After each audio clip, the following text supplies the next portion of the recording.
Mabuti na lang at nakatakas si Cathy sa kanyang madrastang si Adele nang balak siyang ibenta at pagkakitaan sa isang Chinese.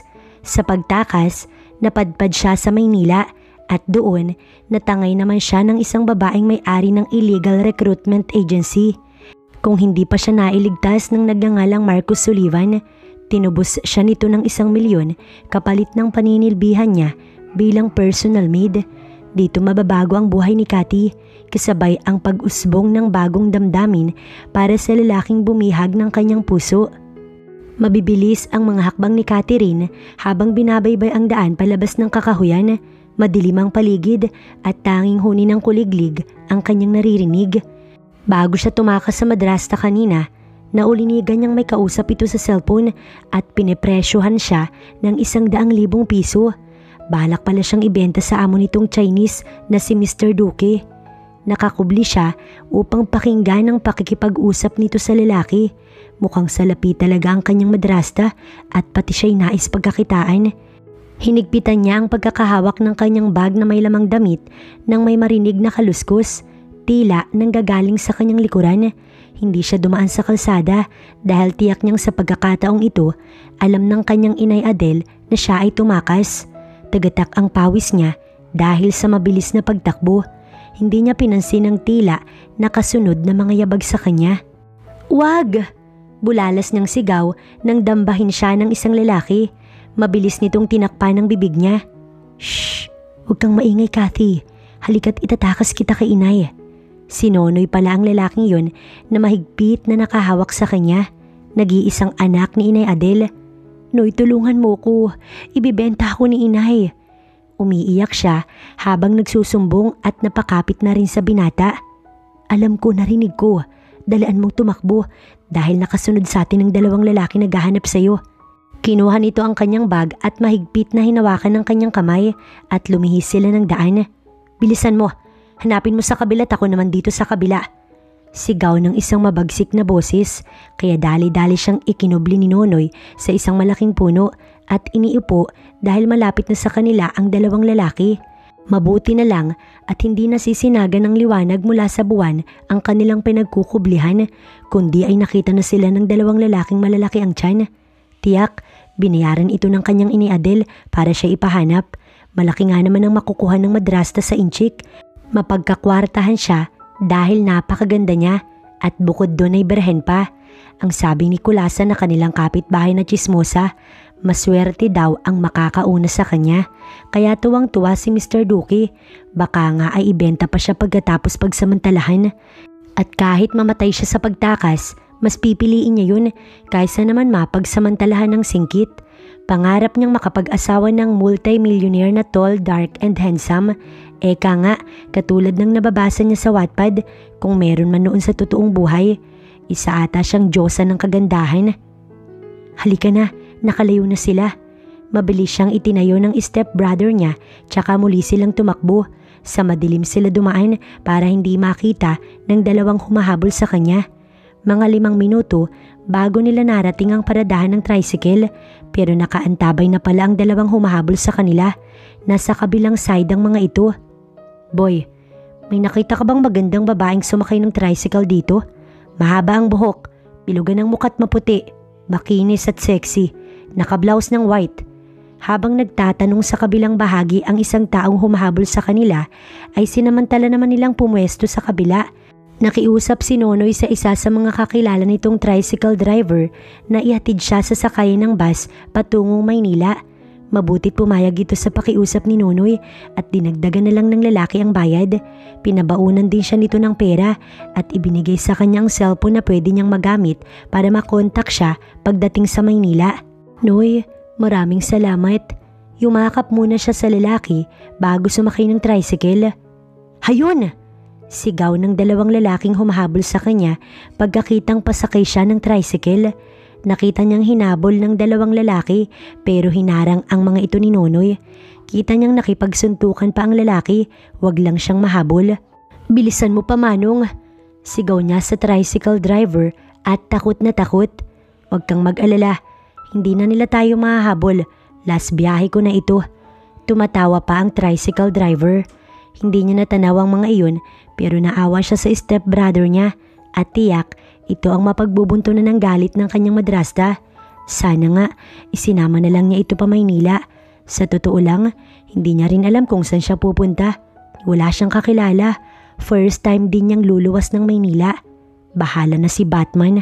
Pagdating sa terminal ng bus, kumuha kaagad siya ng tiket at sumakay na.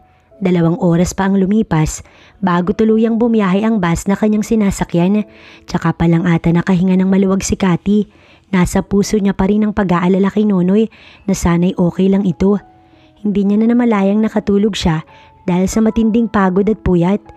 Nagising siya sa mainit na sikat ng araw at sa pakiramdam na parang siya'y idinuduyan. Agad nagmulat si Cathy ng paningin. Nasa loob pa pala siya ng bus. Pakiramdam niya, napakatagal niya nang nakatulog. Ginala niya ang namamanghang paningin sa labas ng bus dahil tanaw niya ang matataas na gusali. Nasa Maynila na pala siya. Nakangiti siyang iginala ang paningin. Wow! Bulalas niya pagkakita sa machong lalaki nasa billboard at nakasuot lamang ng brief. Marahil ay artista yun dahil maganda ang katawan. Ganun na ganun ang kanyang gusto sa lalaki. Napangiti pa ang inosenteng dalaga. Pasay, pasay! Sigaw ng konduktor kaya nagmadali na siyang bumaba bagamat hindi alam kung saan patungo. Nagunahan ng mga pasaherong bumaba kaya nakisabay siya sa karamihan ng mga tao. Palingali nga si Cathy at pinag-iisipan kung saan siya pupunta nang may babaeng lumapit sa kanya. Malaki ang katawan, may magandang kasuotan at puno ng alahas ang katawan. Tansya niya, nasa 50 ang edad. Hi, ako si Monica Ramirez. Anong name mo? Mabait nitong tanong. Catherine Mariano pero Cathy ang tawag nila sa akin.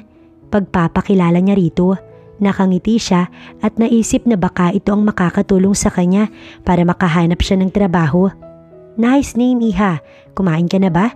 Tanong nito sa kanya habang hinahagod ng tingin ang kanyang katawan.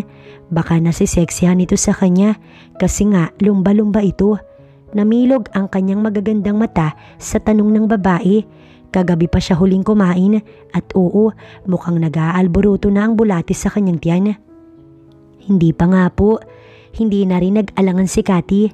Naku iha, akong bahala sa'yo. May pupuntahan ka na ba? I mean, may papasukan ka na bang trabaho? Iginiya siya nito patawid sa kabilang kalsada. Naghahanap na rin ng kanilang makakainan. Sa loob ng restaurant habang kumakain siya, ini-interview siya ng babae. Ang sabi nito, bibigyan siya ng trabaho at may malaking sweldo. Tuwang-tuwa naman ng dalaga dahil iyon talaga ang kanyang kailangan. Napakabuti ng Diyos at hindi siya pinabayaan. Matapos nilang kumain, tuwang-tuwa na si Cathy habang pasakay sila ng taxi. Ma'am Monica, ano po pala ang magiging trabaho ko? Tanong niya nang magsimula ng umarangkada ang sasakyan. Sinulyapan siya nito. Tsaka na natin pag-usapan pagdating. Nakangiti naman itong wika. Oho, minabuti na lang muna niyang aliwin ng sarili sa panonood ng matataas na gusali na kanilang dinadaanan. Parang nakakaramdam siya ng excitement sa mga sandaling yun. Plano niya kapag nakaipon ng pera, uuwi siya at kukunin niya si Nonoy para maging maayos din ang buhay nito. Kagabi pa siya nag-aalala sa lalaki at baka ano nang ginawa ng kanyang madrasta rito. Halos 1 oras ang nakalipas bago huminto ang taxi sa harap ng mataas na gate, kulay orange at may nakasulat sa labas na private property. Pagpasok nila, tila malaking bahay na may 2 palapag. May 5 kwarto bawat side. Sa sala, may 3 mga lalaking malalaki ang katawan at 2 babaeng halos nakapanty na lang. Sa kanya nakatuon ang tingin ng lahat. Bigla ay kinabahan si Cathy dahil tila mukhang hindi mapagkakatiwalaan ang mukha ng mga ito. Girls, kayo nang bahala kay Cathy ha. Paliguan, bihisan at pabanguhin. Isasama natin siya sa bidding mamaya. Mando ni Monica sa 2 babaeng nakangiti kay Monica. Hindi naman alam ni Cathy kung anong ibig sabihin ng bidding pero kinabahan siya. Ma'am Monica, ano po ba talaga ang magiging trabaho ko? Tanong niya sa natatakot na boses. Sinulyapan siya nito pero hindi sumagot. Bagkus ay sinenyasan ng 2 babaeng naroon tsaka lumakad na patungo sa pangalawang palapag ng bahay. Napatingin siya sa 2 babaeng palapit sa kanya. Halika na Cathy. Hinawakan na siya ng isa sa kanyang kamay at hinila patungo sa isang kwarto, pangatlo mula sa unang pinto. Teka, ano ba talagang magiging trabaho ko? Kabado niyang tanong, nagkangitian ng dalawa. Alam mo girl, huwag ka ng maraming tanong. Sa trabaho natin dapat quiet tayo para humaba ang buhay natin, ganun. Ang isang babae ang sumagot sabay tawa. Madali lang naman ang gagawin mo girl. Ngayong gabi magiging model ka. Sagot naman ng isa pang babae. Model? Napangiti ang dalaga. Iba kasi sa pandinig niya ang salitang yun. Halintulad ba yan ng model sa TV? Tanong ni Cathy. Nagkatinginan ng dalawa bago nagpalitan ng ngiti. Yes girl, tama. Kaya kailangan malakas ang loob mo. Proud tayo sa sarili nating beauty. Nag-post pa ito at nginitian siya. May ba tayo? Ako nga pala si Mary. Pagpapakilala nito nang marating nila ang silid, tinulungan pa siyang ilapag ang dala niyang bag. Ako naman si Judith. 6 tayong rarampa mamaya sa stage at ang mananalo may malaking pera. Gusto natin yun, di ba? Nakipag-appear ito kay Mary na para bang tuwang-tuwa pa. Wala mang ideya ang pobreng dalaga ay ngumiti na lamang. Masaya siyang nakapasok agad ng trabaho at higit sa lahat, magaan lang ang kanyang gagawin, walang kahirap-hirap, plus mababait ang kanyang kasama. Pinag-relax muna siya ng dalawa. Tamang-tama dahil pagod siya sa biyahe, sinamantala niyang matulog. Hapon na nang siya ay magising. Bihis na ang dalawang sina Mary at Judith. Kasalukuyang naglalagay na ang mga ito ng kung ano-ano sa muka. Inutusan kaagad siyang maligo. Kumilos na siya at na-e-excite pa. Katulad ng dalawa, pinagbihis din siya ng may iksing damit. Hindi na nga raw iyon importante dahil mamaya pagrampa ay kailangan niyang hubarin at wag nga raw siyang mahiya dahil lahat naman sila ay ganoon. Galit din daw si Madam Monica sa mahiyain. Bagaman hindi sanay, nagsuot na lang din si Cathy ng maiksing damit. Kita ang hubog ng kanyang katawan, pati ang kanyang malaking bulkan. Gustuhin man niyang takpan ng mga iyon ay hindi nga daw pwede. Tila proud pa ang dalawang ipakita ang mga itinatago. Matapos siyang pagbihisin at lagyan ng kulay sa muka, dinala na siya sa harapan ni Ma'am Monica. Pinasadahan naman kaagad siya ng tingin nito mula ulo hanggang paa. Pagkuway inikutan siya. Ang dalawang lalaking naroon na tila bodyguard ni Ma'am Monica, malisyosong nakatingin sa kanya nang walang kakurap-kurap. Okay, pwede na yan. Dalhin na sa kotse. Utos nito kina Judith at Mary. Ang dalawang lalaki kasunod lang nilang lumabas ng bahay. Ang isa ay sumakay sa kotse kung saan lulan silang tatlo ni na Judith at Mary. Ang isang lalaki naman ay sa kabilang sasakyan kasama si Ma'am Monica. Tahimik silang nagbiyahe hanggang sa makarating sila sa isang malawak na gate. Pagpasok nila, bumungad ang tila restaurant. Naisip niyang restaurant iyon dahil puno ng mesa sa loob. Napapalibutan ng iindap-indap na ilaw. Saradong-sarado ang paligid kaya madilim. May malawak na stage at may maingay na tugtog. Lahat ng mga babae doon, maninipis at maiiksi ang suot. Tanaw iyon ni Catherine sa salaming dingding na nakapagitan sa kanilang dinadaanan paakyat sa pangalawang palapag. Doon ay tumambad naman sa kanya ang maraming kwarto. Ma'am, ready na ang tatlo. Sabi ng isang babaeng sumalubong sa kanila. Medyo may edad na pero katulad nila, nakasuot din ng maiksing damit. Okay, may bago tayong recruit. Turuan sa gagawin. Kasama siya sa bidding mamaya. Kapag hindi siya nakuha, tawagan si Mr. Mong. Ipadala siya sa Japan. Utos ni Monica sa babae na halos pabulong lamang. Bagaman ay dinig niya yun, hindi siya makapagsalita.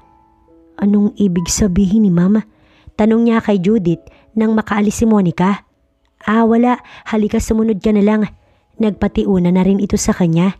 Sandali lang. Sino si Mr. Mong? Tanong niyang sinundan ng dalawa. Nakadama kasi siya ng pag-aalala, lalo at sinabi nitong ipapadala siya sa Japan. Hinabol niya ito at patuloy nagtanong. Pwede ba wag ka ng maraming tanong, pero ito ang tandaan mo, kapag hindi ka nabili rito mamaya, ibibenta ka sa Japan, sa mga yakuza. Naiinis na siguro si Judith sa kakatanong niya, kaya nabigla ito at sinabi na lamang ang totoo. Nasa po niya ang bibig niya. Ayoko. Bigla siyang napaiyak. Mga sinungaling kayong lahat, idedemanda ko kayo, aalis ako rito. Pagkasabi niya nun, patakbo siyang lumabas ng silid at dumiretso sa hagdan pababa na tinumbok ang dinaanan nila kanina. Hinabol naman kaagad siya ni Mary at Judith, pero dahil sanay siya sa takbuhan, hindi siya naabutan ng dalawa kaya nagsisigaw na ang mga ito. Dali-daling lumabas ang dalawang lalaki na hindi niya alam kung saan galing at siya'y hinabol. Mabilis sa mga ito pero nagawa niya makalabas ng restaurant at sa pagmamadali, bumangga siya sa isang bulto ng tao. Nagulat din marahil ang lalaki kaya napatingin ito sa kanya at mabilis siyang inalalayan. "Miss, okay ka lang?" Napaangat siya ng paningin sa matangkad na lalaki at may baritonong boses. Napakatangkad at napakagwapo, napakabango. Ganito ang dream boy niya. Natulala pa siya sa pagkakatitig sa lalaki at nakalimutang siya'y hinahabol. Nang malingon ng malapit na ang dalawang humahabol sa kanya, nagmamakaawa siyang tumingin dito. "Sir Pogi, tulungan mo ko. Ibibenta nila ako sa Yakuza, ayoko. Please, tulungan mo ko." Pagmamakaawa niya hanggang sa tuluyan na siyang nailayo ng dalawang lalaki at ibinalik sa loob ng restaurant. Habang si Marcos naman ay habol-habol ng tanaw ang babaeng humingi ng saklolo sa kanya. Parang hinaplos ang puso niya kanina pagkakitang takot na takot ito, kaya madali siyang pumasok sa loob ng club kahit na pauwi na sana. Pagpasok ni Marcos sa loob ng club, kasalukuyan ng rumarampa ang 6 na kababaihan sa stage. Pawang nakasuot lamang ng pangilalim at may nakalagay na number sa tagiliran. Nakilala niya kaagad ang babaeng lumapit sa kanya kanina. Mapapansing atubili ito, takot at nahihiya. Mas bata ito kumpara sa mga naroon. Halatang inosente at kaakit-akit. May magandang kurba ng katawan at may maamong muka. Halos sa babaeng ito nakatingin ang mga malisyosong mata ng mga kalalakihang naroon. "Okay, gentlemen, simulan na natin ang bidding. Start with number 1. Matapos rumampa papuntang stage sa mga ito, nagsalita ang MC. Walang nagbid sa unang babae. "Wala ba?" tanong ng MC. 100,000.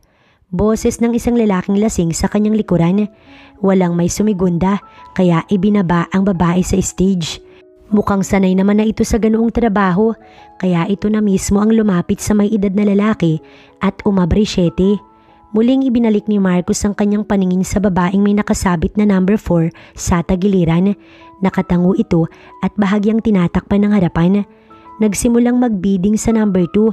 Agad ding may naglapag ng 100,000 at hindi na nasundan hanggang sa number 3 ay ganun din. Ngayon ay ang 3 babae na lang ang natitira sa stage. "Okay, simulan na natin ang bidding ng number 4. 500,000 pesos. Isang lalaki ang agad sumigaw, nakataas pa ang isang kamay. 600,000 pesos. At sa kabilang bahagi ng club, ang sunod na sumigaw at nagtaas din ng kamay na nais makipag-unahan. 700,000 pesos. Sagot naman ng isa mula sa kanyang likuran at mas lumapit pa ng stage. 800,000 pesos. Sigaw ng isang maedad na lalaki, ayaw magpatalo. Buwisit. Napamura pa ang pangatlong nagbid, mukhang ayaw maagawan hanggang sa muling may nagtaas ng kamay. 900,000. Napuno ng bulong-bulungan sa loob, pati ang MC ay natense na. Ilang minutong walang nagbid. Wow, mukhang maswerte ang ating number 4. Sa huling nagbid, pwede mo nang makuha ang aming sexy beautiful girl, ang sabi ng MC. Nakita niyang umisi ang huling nagbid at para itong hayok sa laman na nakangisi. Napailing-iling naman ng babaeng halatang takot, parang gusto na lang nitong kumaripas ng takbo. Pagkuway humakbang siya palapit sa stage at nilagpasan ng lalaking sa akala makukuha na ang babae.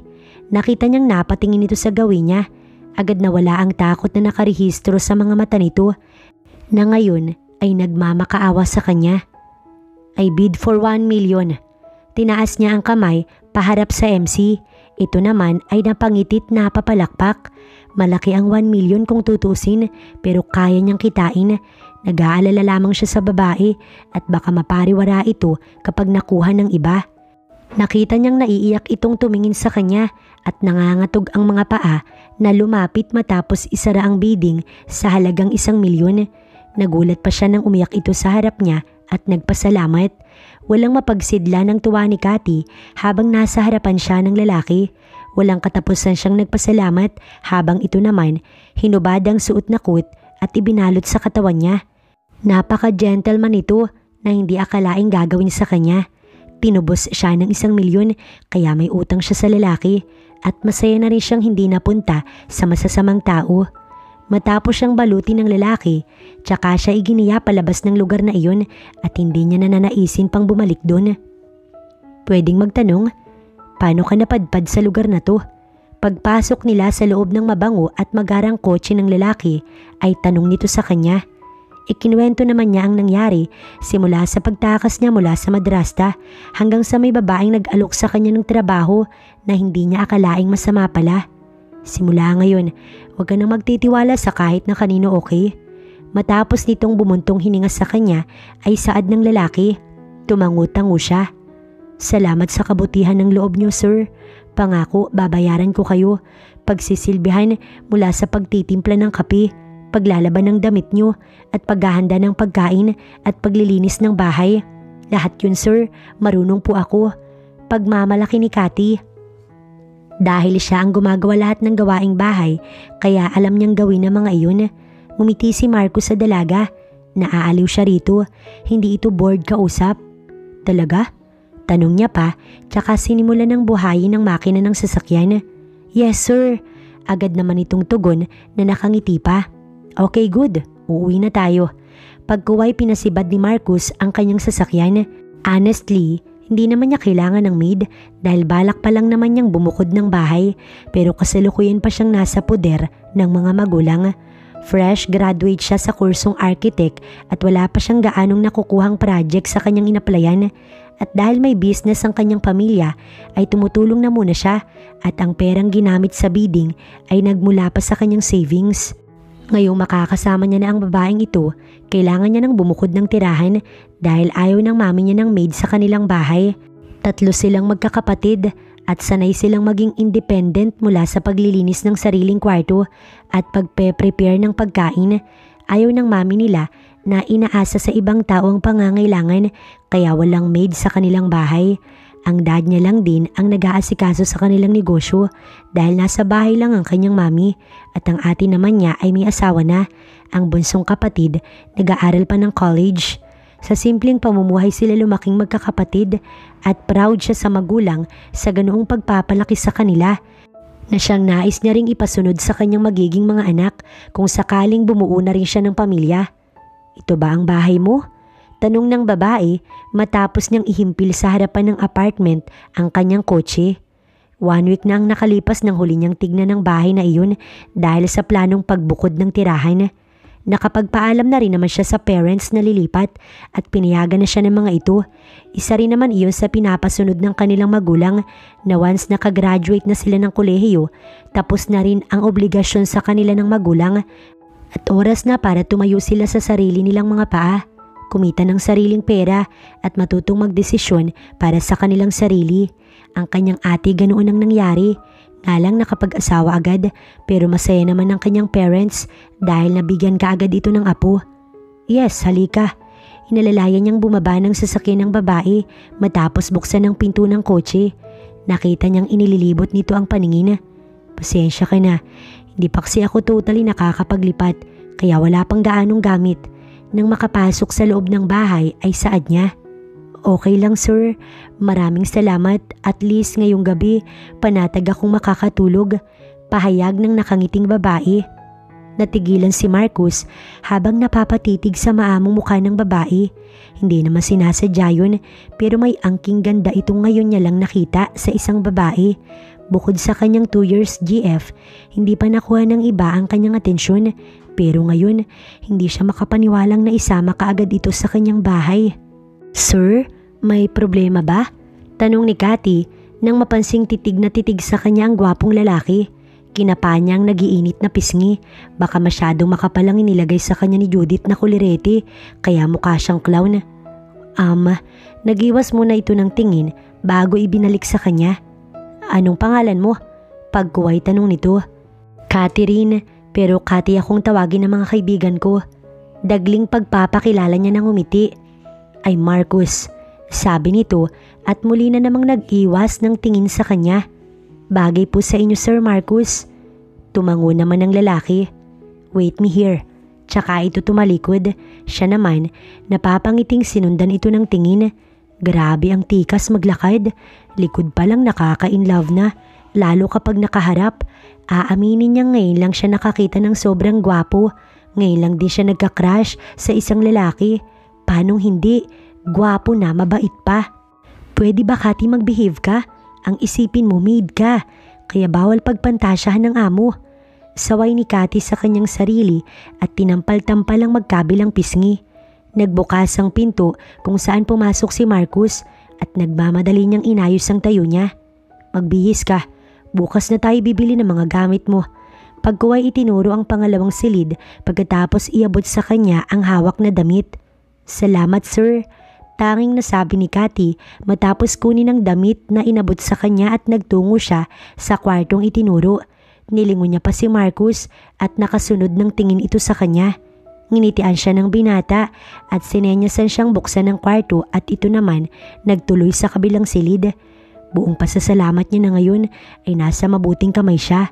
Wala na ang takot sa kanyang dibdib kanina sa pag-aakalang maibenta siya sa mga yakuza. Hindi talaga nawawala ang masasamang tao sa paligid, halin tulad ng kanyang madrasta.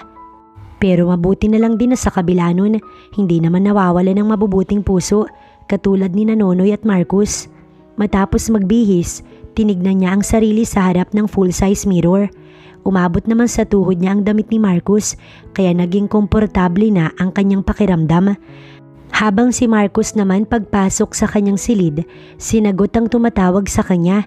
Kanina pa nagba-vibrate ang kanyang cellphone at tiyak niyang si Ernie iyon, ang kanyang kaibigan. Hello buddy, pambihira, nasan ka na? Inip at halatang iritable ang kaibigan nang sagutin niya ang tawag.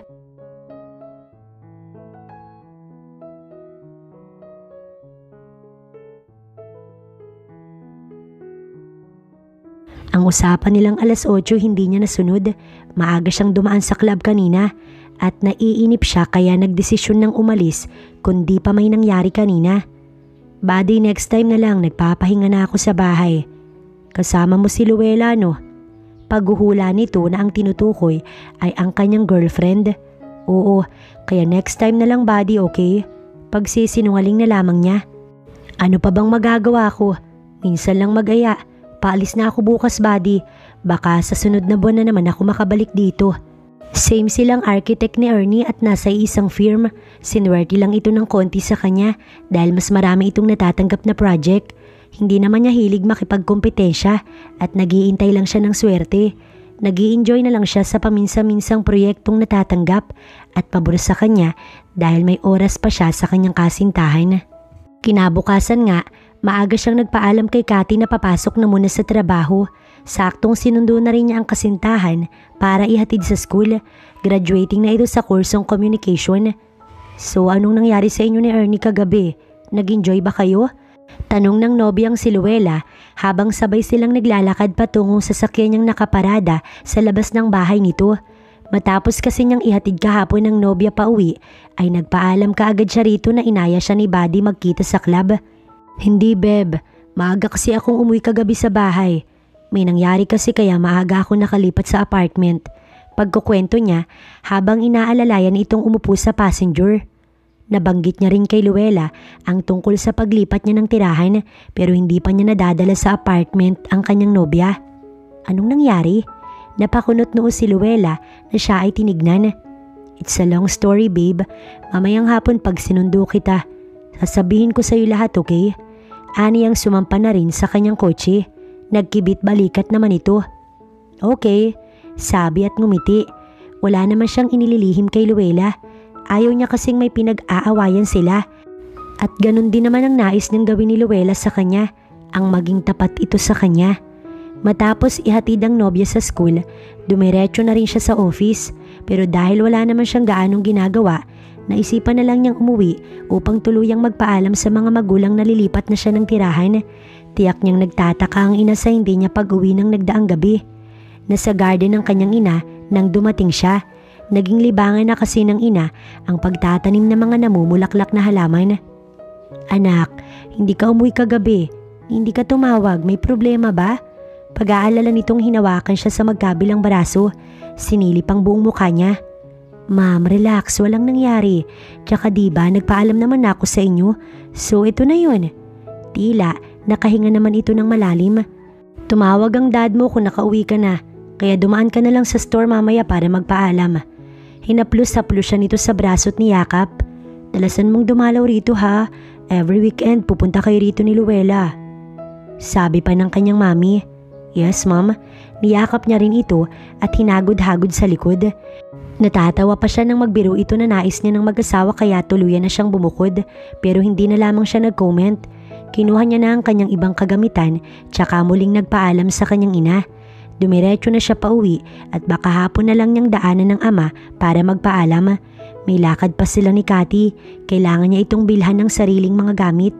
Pagdating sa bahay, nasa pintuan pa lang, naaamoy niya na ang niluluto ni Cathy na nakapagpagutom sa kanya.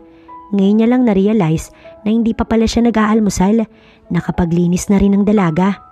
Sir, tulungan na kita. Dali-dali nitong inabot sa kanya ang mga bitbit niyang kahon. Salamat Cathy. Nginitian niya ito at nagpatiuna na sa kanyang silid. Totoo nga ang sinabi ni Cathy na marunong ito sa bahay. Pati kwarto niya, malinis na rin. Bago ang bedsheets, pati kurtina. Nakabukas ang bintana kaya maliwanag sa kanyang kwarto. Tinanggal din ito ang cabinet na nakaharang sa bintana at nag-iba ang ayos ng kanyang kwarto. Dahil dito, lihim siyang napahanga rito. Sa loob ng isang buwang pananatili ni Cathy sa bahay ni Marcus, iisa lang ang hindi niya nagugustuhan kapag kasama nito si Luella na nobya ni Marcus. Nung unang ipakilala siya ng lalaki sa nobya, nakita niya kaagad ang disgusto nito sa kanya. Madalas itong nakairap sa kanya pero nginingitian naman siya kapag kaharap nila si Marcus. Naiintindihan naman niyang babae kung ito ay nagsiselos, lalo na at magkasama sila ni Marcus sa iisang bubong. Nang malaman niyang may GF na ang kanyang boss, hindi niya inaasahang malulungkot siya ng konti. Siguro kasi hindi niya lang inaasahan na hindi na ito pwede. Sa bagay, crush niya lang naman. Mabuti na lang at nalaman niya ng maaga para hindi siya umasa at hindi na rin lumawig ang nararamdaman niya. Mukha kasi siyang tanga. Pero kalaunan, napagtanto niyang hindi bagay ang dalawa. May kakaiba kasing ugali ang babae. Ugaling hindi alam ni Marcus na mayroon ng nobya. Tingin pa naman niya mahal na mahal ito ng amo or baka dahil galit sa kanyang babae. Sir, pwedeng magtanong? Sabi ni Cathy kay Marcus isang araw habang magkatuwang silang nagluluto sa kusina. Madalas nilang gawin yun kapag walang pasok ang lalaki. Pansin niya kasi steady lang ito sa bahay kapag walang pasok sa office, lalo na kapag busy sa school si Luella. Okay, go ahead. Nilingon siya nito at nginitian habang naghihiwa ng gulay.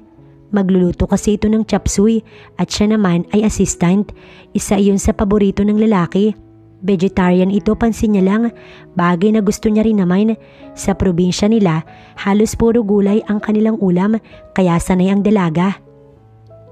Gaano na kayo katagal ni Ma'am Luella? Nag-aalangan niya pang tanong. 2 years. Sagot nito, tsaka itinuloy ang ginagawa. Umupo siya sa harapan nito at tiningala ang lalaki. Ang tagal niyo na pala. Ibig sabihin, kilalang kilala niyo na ang isa't isa? Nasabi ni Cathy. Nakadama siya bigla ng inggit. Siya kaya kailan magkaka-boyfriend ng katulad nitong mabait na gwapo pa? Siguro hindi na mangyayari yun. Sa loob ng 2 taon, oo naman. Napangiti si Cathy sa sinabi ni Marcus. Nakakahawa kasi ang saya nito na nakabalatay sa mga mata. Eh ikaw Cathy, may boyfriend ka na ba? Si Marcus naman ang nagtanong sa dalaga. Curious din siya. Nung isang araw nakiusap ito sa kanya na makigamit ng cellphone at may tinawagan. Hindi niya lang alam kung sino. Hindi niya rin narinig ang pinag-usapan ng dalawa. Pero nang tawagan niya ulit ang numerong tinawagan ng dalaga, boses ng lalaki ang sumagot. Naku sir, wala po akong boyfriend. Crush po meron kaso may GF na po siya. Ngiwing tugon naman ni Cathy na ang tinutukoy ay ang mismong lalaking kaharap niya. Nasa kasarapan ng pag-uusap ang dalawa nang biglang dumating si Luella.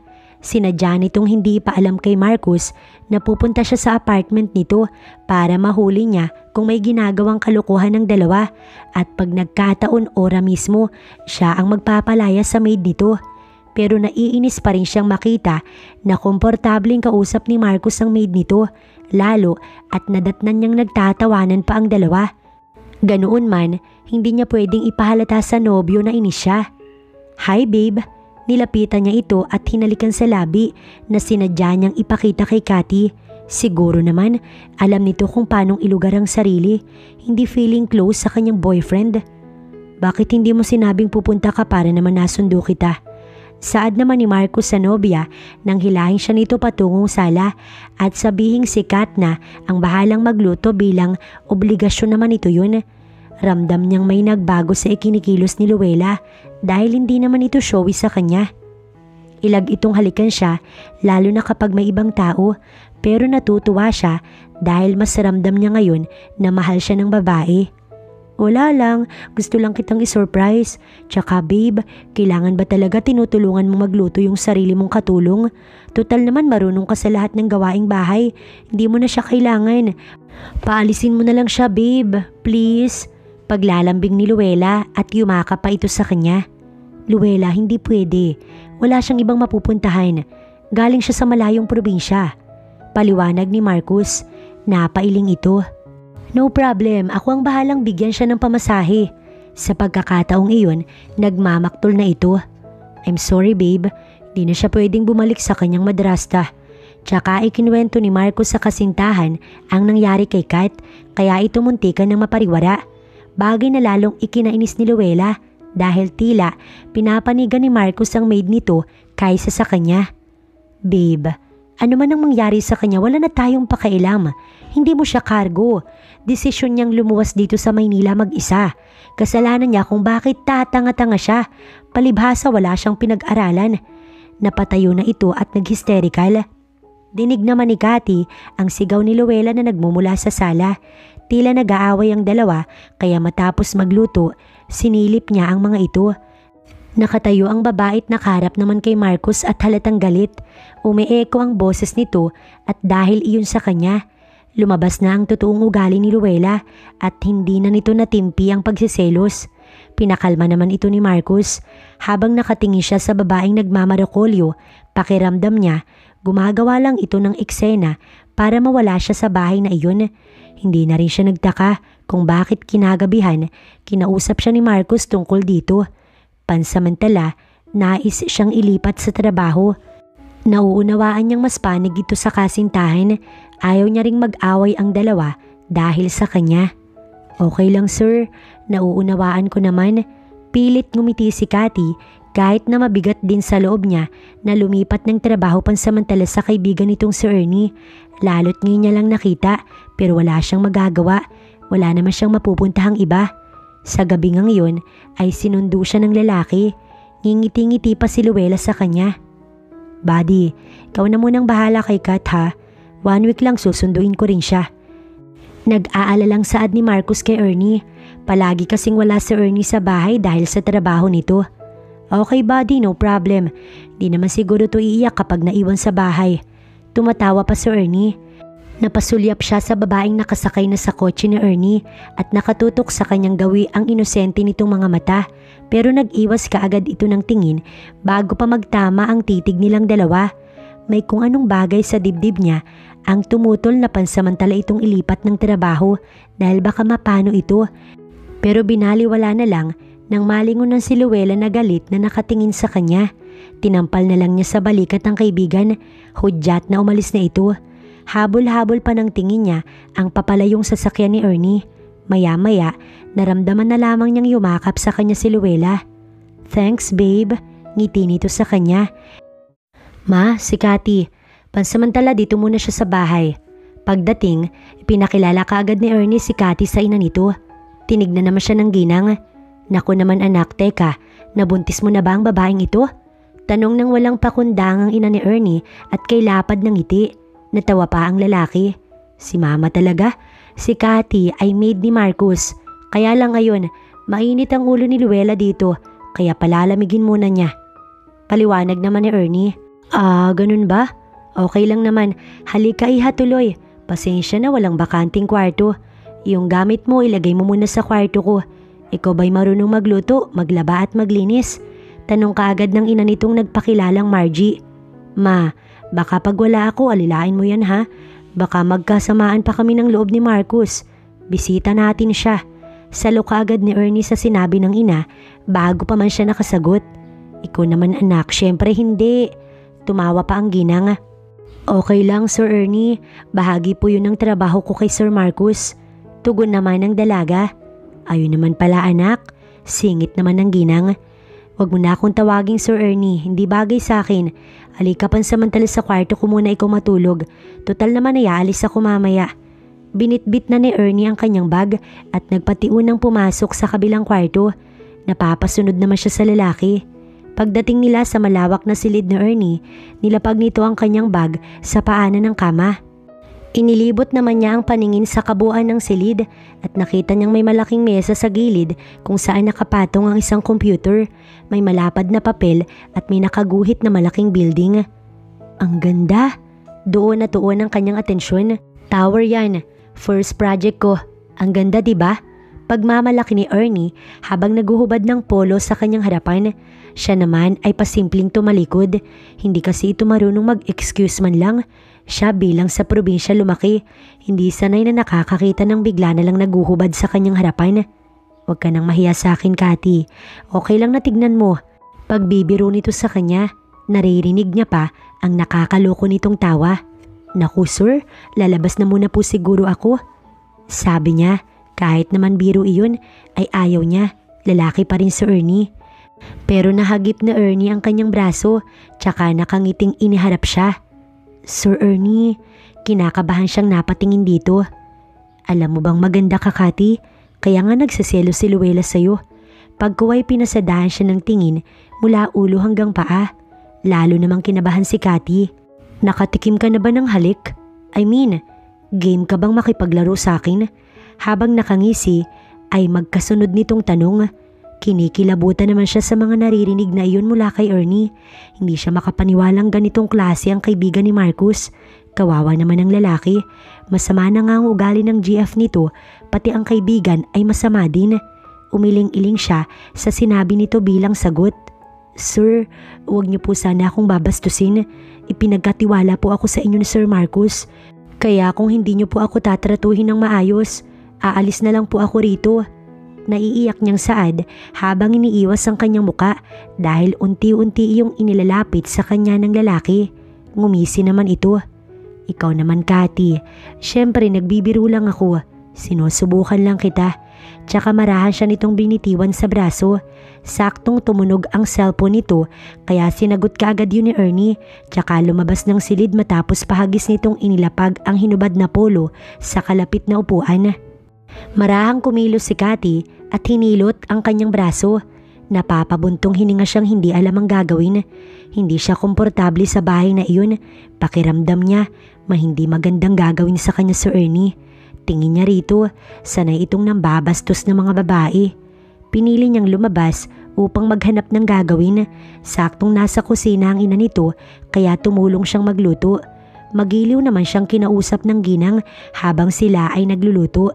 Pansin niyang nirereto siya sa anak nito pero nagsinungaling siya at sinabing may BF na siya sa kanilang probinsya para ito'y matigil. Oh, may bisita pala tayo. Maya-maya may lalaking lumapit sa kanila. Sa tansya niya, nasa 30 na ang edad nito. Halatang kadarating lang dahil may backpack pang nakasukbit sa balikat. Si Cathy, pansamantalang makakasama natin dito sa bahay. Ipinakilala agad siya ng ginang. Cathy, eto naman si Jeron, kapatid ko. Nakita niya ang kakaibang titig nitong ipinukul sa kanya bago kumuha ng tubig sa ref. Nang suliyapan niya ang lalaki, pasimple siyang kinindatan habang umiinom ng tubig. Kaya nakadama siya ng kabang may kahalong takot. Mas lalo siyang hindi naging komportable. Pagkatapos nitong uminom ay lumapit sa kanya. Mukhang mapapasarap ang kain ko na to ate ah. Sabi pa ng lalaki. Napansin niyang sinadya nitong masanggi siya sa braso nang umupo sa kanyang tabi. Tumayo naman siya at lumapit sa ginang upang makaiwas na lamang. Natatakot siya sa kapatid ng lalaki dahil mas tila bastos pa ito kay Ernie. Ngayon pa lang, gusto niya nang umalis sa bahay na iyon. Mabuti na lang at tumalis agad ang lalaki at nagpaalam na tutungo sa kwarto, kaya nakahinga siya ng malalim. Ma, aalis ako. Baka bukas ako uuwi. Halos katatalikod lamang ni Jeron nang pumasok si Ernie sa kusina.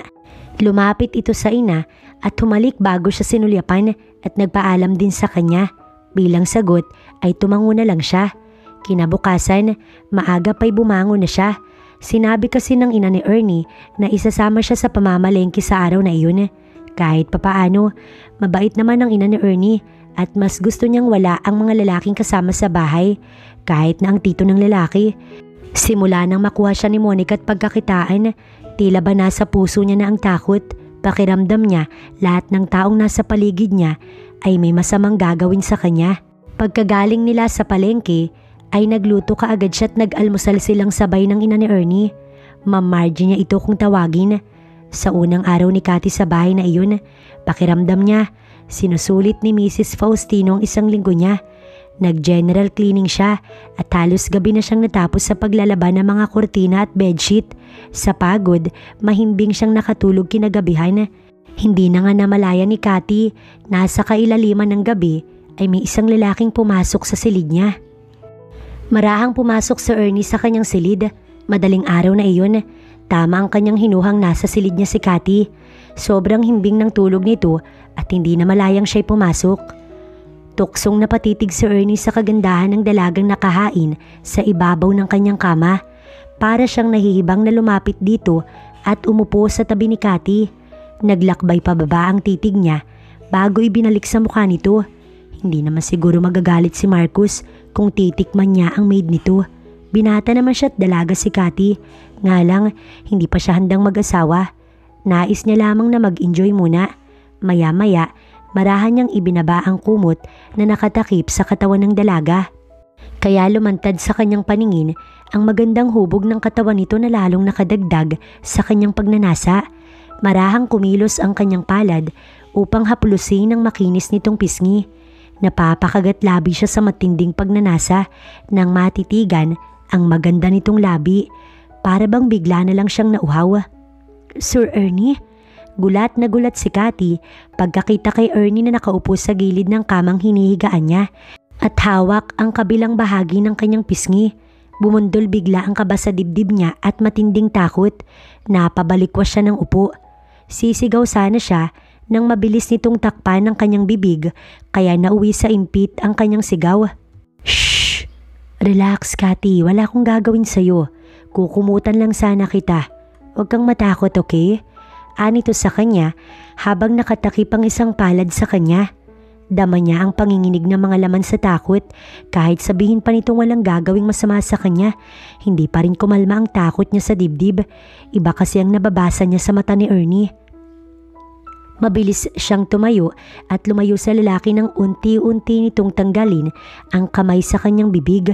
Paatras siyang lumapit sa pintuan ng kwarto dahil balak niyang lumabas, pero iniharang ni Ernie ang katawan nito nang mahulaan ng kanyang balak. Cathy, I'm sorry. Wala akong gagawing masama sa'yo. Hindi ko sinasadyang hawakan ka. Bumalik ka na sa higaan. Sabi pa nito sa kanya na nakikiusap. Umiling-iling siya. Hindi mapapanatag ang kanyang loob hanggat nasa kwartong iyon ni Ernie. Wala siyang tiwala rito. Pero dahil silid nito yun, siya na lang ang lalabas. Aalis na lang siya sa bahay na yun bago pa man may masamang mangyari sa kanya kahit hindi niya alam kung saan siya pupunta. Pasensya na sir, hindi lang ako sanay na may ibang taong kasama sa kwarto. Siguro sa labas na lang ako matutulog. Wika niya, bagaman takot. Kalmado ang boses. Tinaas nito ang mga kamay. Ako na lang ang matutulog sa labas, please stay here. Pamimilit ni Ernie. Ipagpapaliban na lang niya ang plano. Pasasaan ba't bibigay din ito sa kanya? Kung gandang lalaki lang naman ang pag-uusapan, mas gwapo pa siya sa artista. Marahil nagpapakipot lamang si Cathy na tila ba takot sa kanya. Siyempre babaeng probinsyana. Gusto na mga itong dumadaan sa ligawan. Nang makitang kumalma ang anyo ni Cathy, dahan-dahan siyang lumabas sa kwarto. Dahil sa nangyaring yun, hindi na nakatulog magdamag ang dalaga. Bumangon na lang siya sa kama at nagbanyo. Umaga na rin yun. Napapabuntong hininga siya habang tinitignan ng refleksyon sa harap ng salamin. Natawa siya sa kanyang sarili. Ganito pala kahirap ang walang pamilya. Walang mapuntahan. Parang basang sisiw na walang masilungan. Kay Marcus na lang naramdaman ng pagtrato ng maayos, pero hindi rin umayon ng tadhana ng makasama niya ito. Kamusta na kaya ito ngayon? Siguro masaya kasama si Luella. Nakaramdam na naman siya ng inggit sa babae, pero nais niya na lang din maging masaya para sa dalawa. Bumuntong hininga na lamang siya, tsaka naghilamos at nagtoothbrush. Matapos ayusin ang sarili, tsaka siya lumabas ng banyo. Sa komedor, nadatnan niya ang ginang na nagtitimpla ng kape kasama ang anak at ang kapatid. Narinig niyang nagpapaalam ito sa dalawa na may pupuntahan at baka bukas pa bumalik. Paano yan, ma? Aalis din ako mamayang gabi. Sino makakasama ni Cathy rito? Salo agad na tanong ni Ernie. Napasulyap siya sa gawin ni Geron. Wala akong lakad mamayang gabi. Ako nang bahala sa kanya. Dagling sagot nito. Kinabahan siya nang magtama ang kanilang tingin. May gumapang kasing takot sa buo niyang katawan kaya dagli siyang nag-iwas ng tingin. Hindi niya makalimutan ang ginawa sa kanya kagabi lang ni Ernie. Mabuti naman kung ganoon, Geron. Matapos magkape ay tumayo na ito. Cathy, iha, maglinis ka na lang ng garahe ha. Pasuyo na rin. Pakidiligan ang aking mga halaman. May natira pang labahin sa kwarto. Kunin mo na lang. Pero wag na wag kang manguuhan ng alahas at pera ha. Tumawa naman ito matapos sabihin yun, pero nainsulto pa rin siya. Hindi naman niya gawaing magnakaw kahit wala siyang pera. Opo, tugon na lang niya para matapos. Nang umalis ang tatlo sa bahay, nagsimula na siyang maglinis at sundin lahat ang utos ng ginang. Kamusta na si Cathy, buddy? Tanong ni Marcus kay Ernie nang magpang-abot sila sa office ng umagang iyon. Kagabi pa niya nais makausap ang dalaga, pero gabing-gabi na nang magpahatid si Luella pa uwi. Wala siyang pagkakataon dahil abala siya kahapon. Isa pa, may tiwala naman siya kay Ernie. Okay naman, buddy. Maiba lang ako ha. About kay Cathy, type ko kasi siya eh. Ikagagalit mo ba kung sakaling ligawan ko? Tanong ni Ernie nang umisi. Umiling siya. Ligawan mo na lahat, buddy, wag lang si Cathy. Wag mo siyang ibilang sa mga pinaglaruan mo lang. Tugon naman ni Marcus. Kilala niya itong babaero at walang siniseryoso. Ilang babae na ba ang umiyak dahil rito at ayaw niyang maranasan iyon ni Cathy. Hindi niya nga alam kung bakit siya ganoon ka-concerned sa dalaga. Marahil naaawa lang talaga siya sa kalagayan nito at nais niya para kay Cathy ay makatagpo ito ng isang lalaking mamahalin ito at pahahalagahan. Matapos niyang sabihin iyon, tumawa si Ernie at siya'y tinitigan. Isang tanong, isang sagot, buddy. Type mo ba si Kat? Sa loob ng isang buwan kayong nagkasama sa isang bubong. Ni minsan ba hindi mo siya pinagnasaan? Bahagyang nagpantig ang tenga niya sa narinig. Anong ibig mong sabihin? Kalmado niyang tanong, tumikhim ito at lumapit pa ng bahagya sa kanya. Simple lang, maganda si Kat, buddy. Batang-bata at berhen pa. Pwede naman nating paghatian. Pagkatapos ko kung gusto mo ikaw naman. Tsaka ito tumawa pero nahinto ang malutong nitong tawa nang bumalandra ito sa sahig matapos niyang bigyan ng malakas na suntok. Kung nagbibiro man ito para sa kanya, hindi magandang biro yun. Napamura naman si Ernie habang sapo ang tinamaang panga. Sa galit, sinuro nito ng suntok ang kaibigan. Mabilis namang nakailag si Marcus. Sa muli, sapul na naman ito sa muka nang muling suntukin ng binata. Walang yaka, Marcus. Dahil sa isang babae, sisirain mo yung pagkakaibigan natin. Nanlilisik ang mga mata ni Ernie nang sumigaw. Sa muli, sinugod nito ang kaibigan ng suntok pero humarang ang isa pa nilang kasama sa trabaho. Nakuha na nila ang atensyon ng mga naroon at pareho na silang inawat. Huwag mong babastusin si Cathy dahil hindi siya katulad ng mga babaeng nagdaan sa buhay mo. Oras na may masamang mangyari sa kanya, kalimutan mong magkakilala tayo. Igting pa ang panga ni Marcus nang talikuran na lamang si Ernie. Nawalan na rin siya ng tiwala rito kaya ililipat niya muna si Cathy. Nagkamali siyang ipinagkatiwala ang babae sa katulad nitong bastos. Pasado 5:00 na ng hapon natapos si Cathy ng kanyang gawaing bahay. Kasalukuyan na siyang nagsasalansan ng kanyang mga tiniklop na damit sa kwarto ni Ernie nang may maulinigang pumaradang motor sa labas ng bahay. Si Garon pala ang lula nun. Masyado itong maagang umuwi ngayon kaysa sa mga nakaraang araw. Cathy!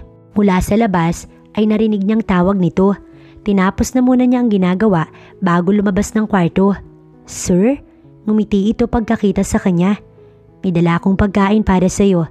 Habang hinahagod siya ng tingin ay wika nito. Nakita ni Cathy ang supot ng Jollibee na iniabot sa kanya.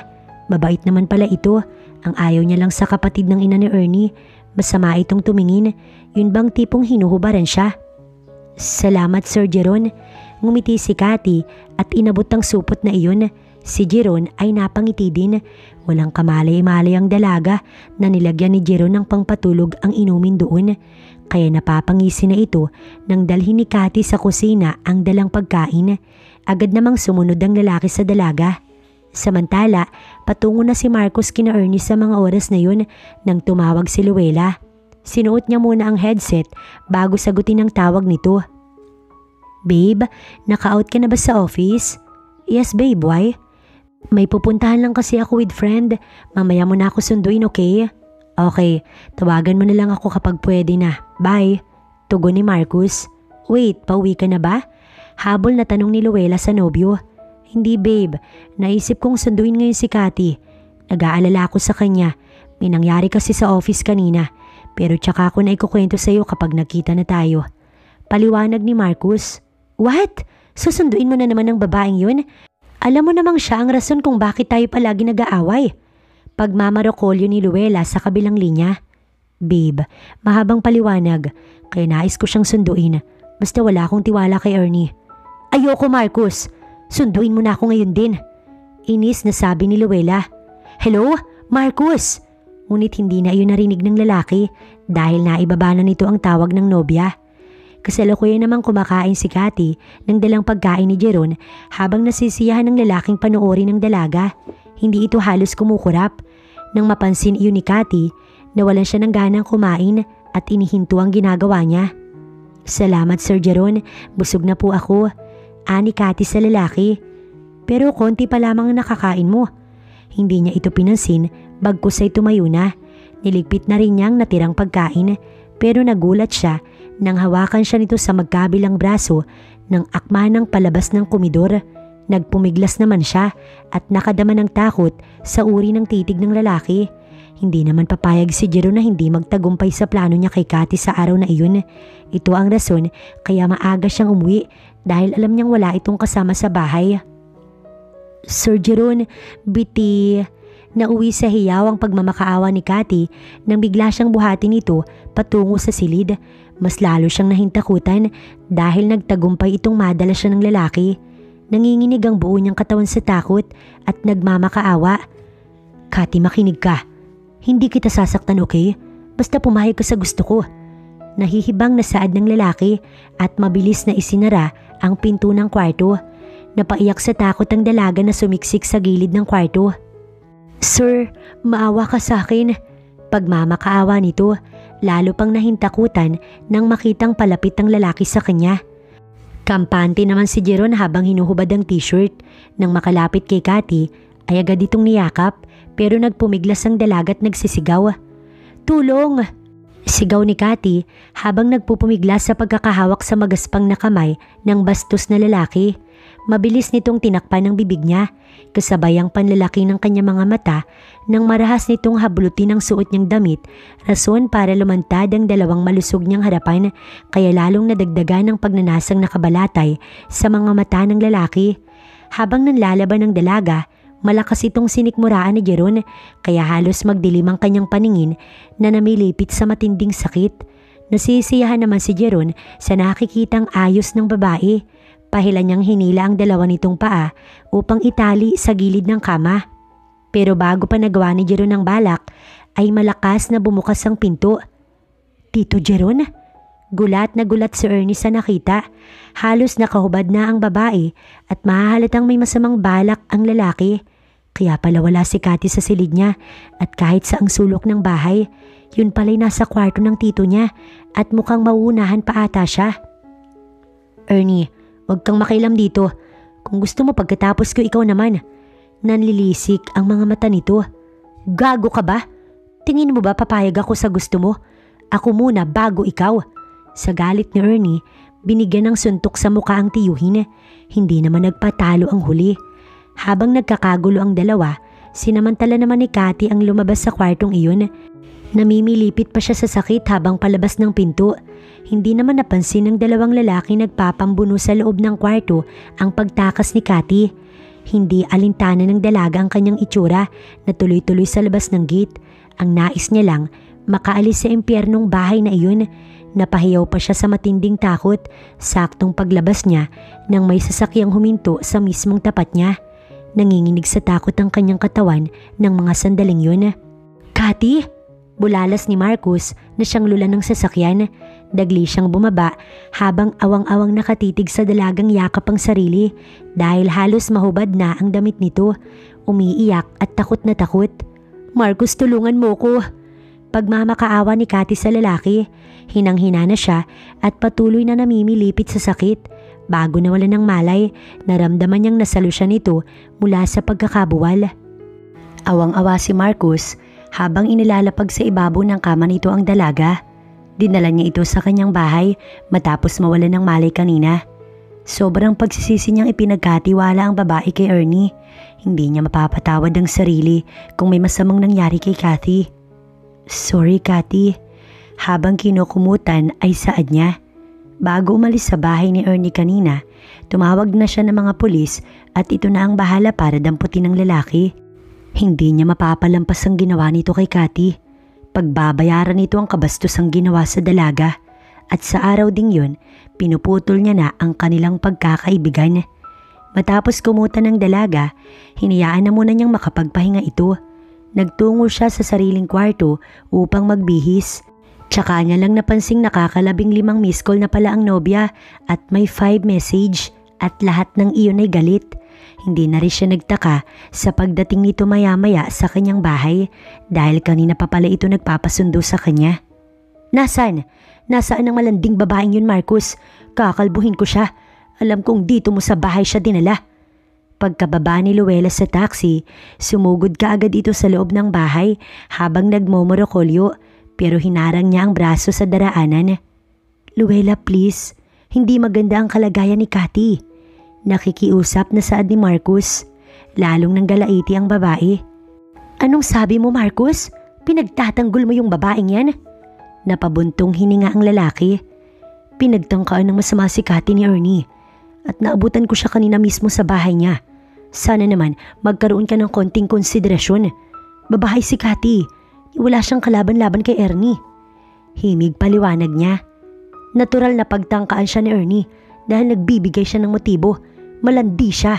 At ngayon, ikaw naman ang sunod niyang lalandiin, babe. Naniniwala ka pa sa drama niya? Hysterical nitong sigaw. Tulalang napatitig si Marcus sa nobya. Hindi siya makapaniwala sa mga naririnig mula rito.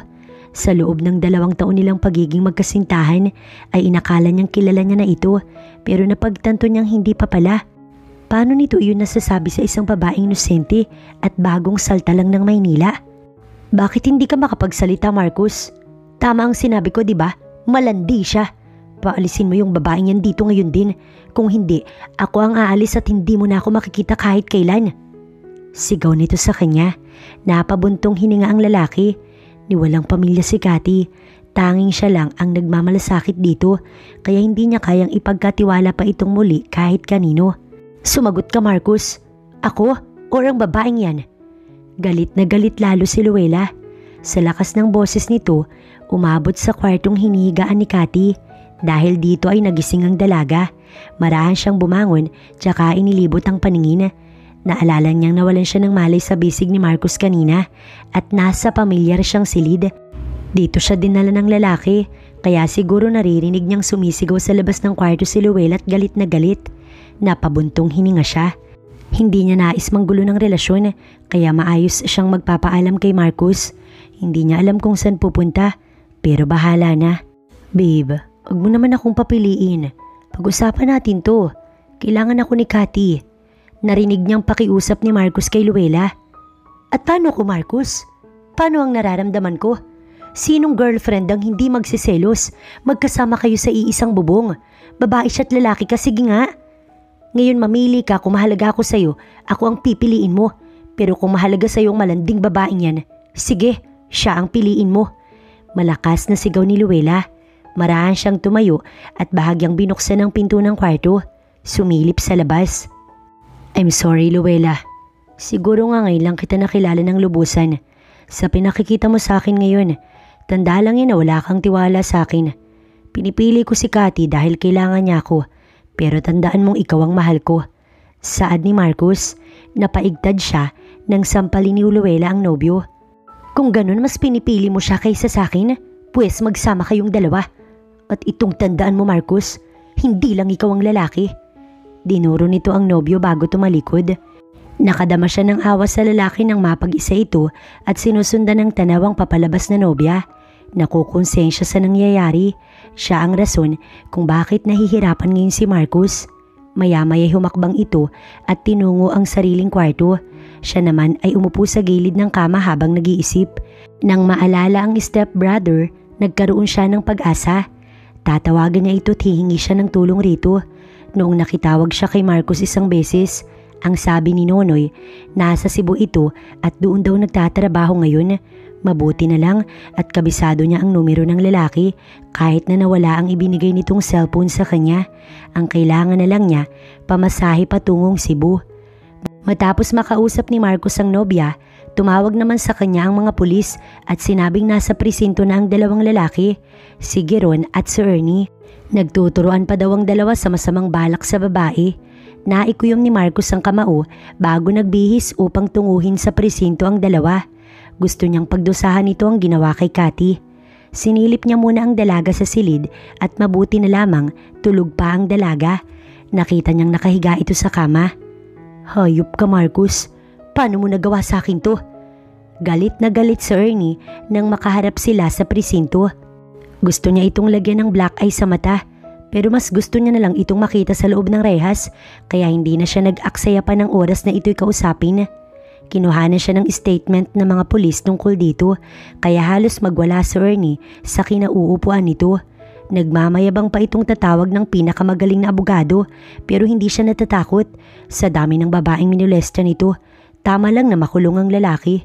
Nagsisisigaw na ito habang dinadala sa loob ng rehas kasama ang tiyuhin itong unang nagtangka kay Cathy. Ngayon ay panatag na ang loob niyang bumalik sa bahay. Inabot din siya ng 3 oras. Kahit magpiyansa, hindi niya hinayaan si Ernie. Bukas ay sasamahan niya si Cathy para ito na mismo ang magsampa ng kaukulang kaso para sa dalawa. Pagdating sa bahay, naririnig niya ang ingay mula sa kusina na tila nagluluto. Marahan siyang humakbang palapit sa komedor. Abala si Cathy sa pagluluto, basa ang buhok at maayos nang nakasuot ng damit. Tumikim siya upang maagaw ang atensyon ng babae. Lumingon ang dalaga at nginitian siya. Nahihiyang ngiti. Sir, galing ako sa presinto. Pinadampot ko sa Ernie at ang tiyuhin niya. Ligtas ka na sa kanila, Cathy.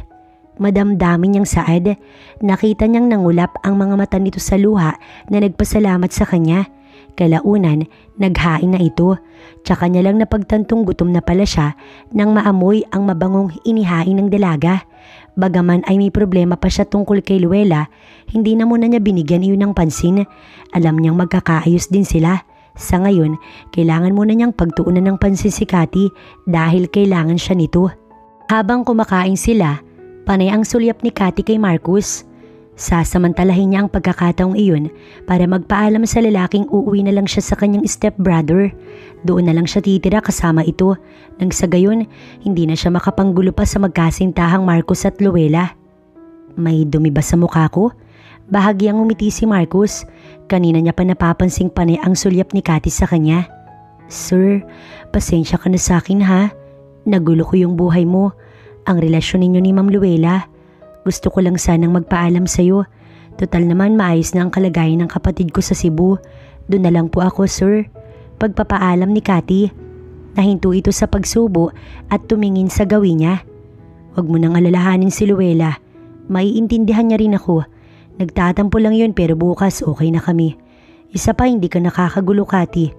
Nag-aalala ako sa'yo kaya kita dinala rito. Saad ng lalaki. Tumango siya. Salamat sir, pero okay lang ba kahit makitawag na lang ako? Kukumustahin ko lang si Nonoy. Sure, walang problema.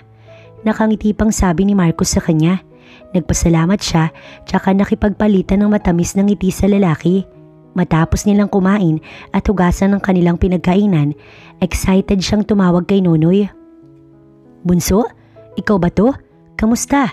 Tanong ni Nonoy sa kabilang linya na excited pa ang boses. Napangiti siya at hindi maiwasang mapatingin sa gawin ni Marcos na nakatayo hindi kalayuan sa kanya. Komportable itong nakasandal sa railing habang nakakross ang dalawang braso sa harapan at nakangiti lang din sa kanya. Nasa teres sila pareho. Nasabi niya na rin ang tungkol sa lalaking tinatawagan na kanyang stepbrother na siyang nagligtas sa kanya noong muntik na siyang ibenta ng madrasta sa isang Chinese. Ako nga, okay ako. Ikaw dyan, Nonoy, kamusta? Balik tanong niya. Huwag mo kong alalahanin dito, okay ako. Maayos ang trabaho. Hindi ko pa nga pala nasasabi sa iyo, bunso, nag-asawa na ako. Tsaka ito tumawa. Halatang masaya ang kanyang kapatid sa mga oras na iyon, kaya masaya din siyang marinig na maayos ito kung saan man naroon ang kinilala at tinuring niyang kapatid. Bago sila nagpaalam sa isa't isa, ibinigay nito ang address sa kanya. Tinandaan naman niya iyon. Salamat Sir Marcos. Habang ibinabalik ang hiniram na cellphone, saad niya na tinugon nito ng tango. Saglit pa silang nagkwentuhan bago nila tinungo ang kanika nilang kwarto. At sa gabing yun, panatag siyang matutulog dahil alam niyang ligtas siya rito. Kinabukasan, maaga pa'y gising na si Kati. Katulad ng dati, ipinagluto niya si Marcos ng almusal. Good morning. Saktong nakapaghain na siya nang lumabas ng kwarto si Marcos. Bihis na halatang papasok na sa trabaho. Naisa na niyang tanungin ang tungkol kay Luella pero nag-alangan naman siya. Binati niya na lang din ito habang puno ng paghangang hindi maiwasang panakaw na sulyapan ang gwapong lalaki. Mabuti pa, sabayan mo na ako. Sabi nito nang mapansin siyang nakatayo hindi kalayuan dito at panay ang sulyap sa lalaki. Salamat sir, inaantay ko talagang ayain niyo ko. Tsaka siya umupo sa harapan nito at ngumiti. Narinig niya lang itong mahinang tumawa. Tawa na para bang kay sarap pakinggan. Habang paalis nga si Marcos, sinisilip niya pa ito. Naiisip niyang napakaswerte ni Luella dahil mahal na mahal ito ni Marcos. Nang tuluyang makaalis ang amo, tsaka siya naglinis ng buong bahay. Nilabahan ng maruming damit nila ni Marcos at pagkatapos noon, wala na siyang gagawin kaya magpapahinga na siya hanggang maghapon habang iniintay ang pagdating ni Marcos. Para sa akin? Pag-uulit na tanong ni Kati kay Marcos nang umuwi ito kinahaponan nang may iabot itong isang box sa kanya. Ngumiti si Marcos at tumango. Excited naman siyang binuksan yun at nagulat siyang makitang cellphone ng laman ng box. Sa tuwa niya, niyakap niya pa ang bagay na iyon. Thank you sir. Tuwang-tuwa siyang daigang isang batang nagkaroon ng laruan. Si Marcos naman, naaaliw habang nakikita ang masayang dalaga. Napakatamis ng ngiti nitong hindi nakakasawang makita. Hindi niya maintindihan ng sarili kung bakit nais niyang gawin lahat ng ikasisihan nito. Sa ngayon, hahayaan niya na muna ang kasintahang nagtatampo pero hangad niya na sa isang araw sasagutin nito ang mga mensahe at tawag niya para magkaayos na sila. Isang buwang lumipas, naabala si Marcos sa kaso ni na Ernie at Geron hanggang sa tuluyan itong nahatulan sa pagkakakulong at ngayong tuluyang nabilanggo ang dalawa tsaka siya nakahinga. Siguro, oras na rin para magkabalikan na sila ni Luella. Miss niya na ang nobya. Tinawagan niya si Luella pero halatang nagpalit na ito ng number at hindi niya na makontak. Tila bahuli na ang lahat dahil sabi ng katulong matapos niyang tunguhin ang bahay nito, nag-migrate ang buong pamilya ng nobya sa state. Iniwan siya ni Luella ng tuluyan. Ganoon kababo ang nararamdaman nito para sa kanya. Nasaktan si Marcos kaya para mabawasan ang bigat na nararamdaman pagkagaling sa trabaho, nagtungo siya sa bar. Wala naman sana siyang balak maglasing pero hindi niya napigilan. Tahimik namang nag-aantay si Kati sa lalaki dahil halos 11:00 na iyon ay wala pa ang kanyang amo. Ang alam niya, makikipag-ayos ito kay Luella, kaya hangad niyang sana nagkaayos na ang dalawa. Alam naman niyang miss na ito ni Marcus, hindi lang sinasabi sa kanya. Kalaunan, may nagbuzzer sa tapat ng gate, hindi sasakyan ni Marcus, kundi taxi. Ma'am, pasensya na, naglasing ho kasi itong asawa ninyo. Hinatid ko na, hindi na ho kayang mag-drive. Saad ng driver sa taxi na iyon. Salamat Manong, ako na hong bahala sa kanya. Tugon niyang inalalayan ng binatang tila ba, lantang gulay sa kalasingan. Hirap man, inalalayan niya itong papasok sa loob ng bahay. Kung hindi lang talaga matibay ang tuhod niya, baka pareho na silang nabuwal. Mabuti at nadala niya ito sa loob ng kwarto ng lalaki. Grabe, ang bigat niyo pala sir. Kausap niya habang inaayos ito ng higa sa ibabaw ng kama. Babe, ungol ng lalaki. Napasulyap siya sa gawin ng lalaki. Naawa siyang hindi mawari kay Marcus. Tingin niya, kaya ito malungkot ngayon at nagpakalasing dahil hindi nagkaayos ang dalawa. Kung pwede lang sanang sabihin siya na lang ang mahalin nito, baka ginawa niya na, pero alam niyang imposible. Kumuha siya ng malinis na towel at bimpo para punasan ng lalaki, baka sakaling mahimasmasan ito sa kalasingan, tsaka bumalik sa silid ng binata. Pagpasok, nakita niya itong nakaupo sa gilid ng kama. Sir, baka po kayo masubsob, pwedeng humiga na lang kayo. Pakiusap niya na inalalayan ito matapos ilapag ang dalang tubig at bimpo. Luella? Marahang bulong ni Marcus. Hinawakan siya nito sa isang kamay at bahagyang kinabig. Kahit palalasing lalaki malakas ito. Nagulat siya nang magdikit ang kanilang katawan. Yakap siya ni Marcus sa isang bisig nito at hawak naman ito ang isa niyang kamay. At dahil nakaupo ito, siya naman ay nakakandong sa lalaki. Sir, hindi ako si... Napasinghap siya nang dumampi ang isang palad nito sa pisngi niya at tinitigan siya ng namumungay nitong mga mata. Kinilabutan pa nga siya nang gumapang ang kakaibang init sa buo niyang katawan na nagmumula sa palad ng lalaking lasing. Hindi niya magawang alisin ang mga mata sa pagkakatitig sa gwapong mukha ng lalaki kahit na halos dangkal na lang ang kanilang pagitan. Naamoy niya na sa hininga nito ang magkahalong pabango at alak, bagay na nagpapanginig ng kanyang tuhod. I love you, usal ni Marcus kahit na alam niyang hindi yun para sa kanya. Pagkatapos noon, tinawid nito ang kakarampot na pagitan ng mukha nila bago sinakop ng nagbabaga nitong mga labi ang kanyang labi. Nanigas si Cathy sa kanyang kinalalagyan, hindi makagalaw sa kauna-unahang halik na kanyang natikman. Hindi niya magawang itulak ang lalaki kahit na alam niyang si Luella ang nasa isip nito ngayon. Lalo na nang marahan siyang inihiga nito sa kama at mas naging sabik ang bawat halik ng lalaki sa kanya. Para siyang maliliyo at kakapusin ng hininga habang sa kanyang pakiramdam ay inilulutang siya sa alapaap. Napakapit siya kay Marcus na tila ba may sariling isip ang kanyang mga kamay at sinabayan ng bawat paggalaw ng labi nito. May kakaiba siyang tamis na nalalasahan sa labi ng lalaki na tila ba nagpapalasing sa kanya. Halos mawala na si Cathy sa sariling katinuan ng kalaunan, gumapang ang mainit na palad ni Marcus sa braso niya, pababa sa kanyang bewang. Ramdam niya ang kakaibang haplos ng lalaki na nagpapahibang sa kanya. Nang pakawala ni Marcus ang labi niya at gumapang iyon sa kanyang leeg, ay para siyang nagdeliryo. Napakabilis ng kamay nitong nahubad ang kanyang mga sagabal na hindi man lang siya nakaramdam ng pagtutol. Ang alam niya lang, gusto niya ang ginagawa ng lalaki sa kanya at sinusunod lamang niya ang kanyang damdamin. Tuluyan na ngang nagparaya ang dalaga nang mas lalo pang bumaba ang nag-aalab na halik ni Marcus. Hinayaan niya sa ginagawa ang lalaki. Tanging pagsigok at pagbulong na lang ang kaya niyang gawin sa mga sandaling yun. Para siyang mababaliw sa kakaibang sensasyon. Naramdaman na lamang ni Cathy ang pinaghalong kirot at kiliti sa bagay na iyon sa kanya.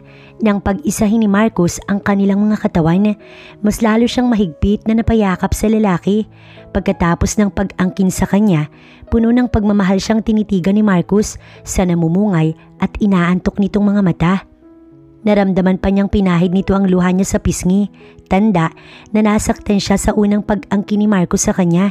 Pero wala siyang pagsisising nadama sa puso, kaya kahit na hindi siya mahal ng lalaki, pagkuway masuyo pa siyang hinalikan sa labi bago umalis ito sa ibabaw niya at mahigpit siyang niyakap. Pagmamahal lang ni Marcos ang nais niyang maramdaman at kahit ngayon lang, at least naipadama iyon sa kanya.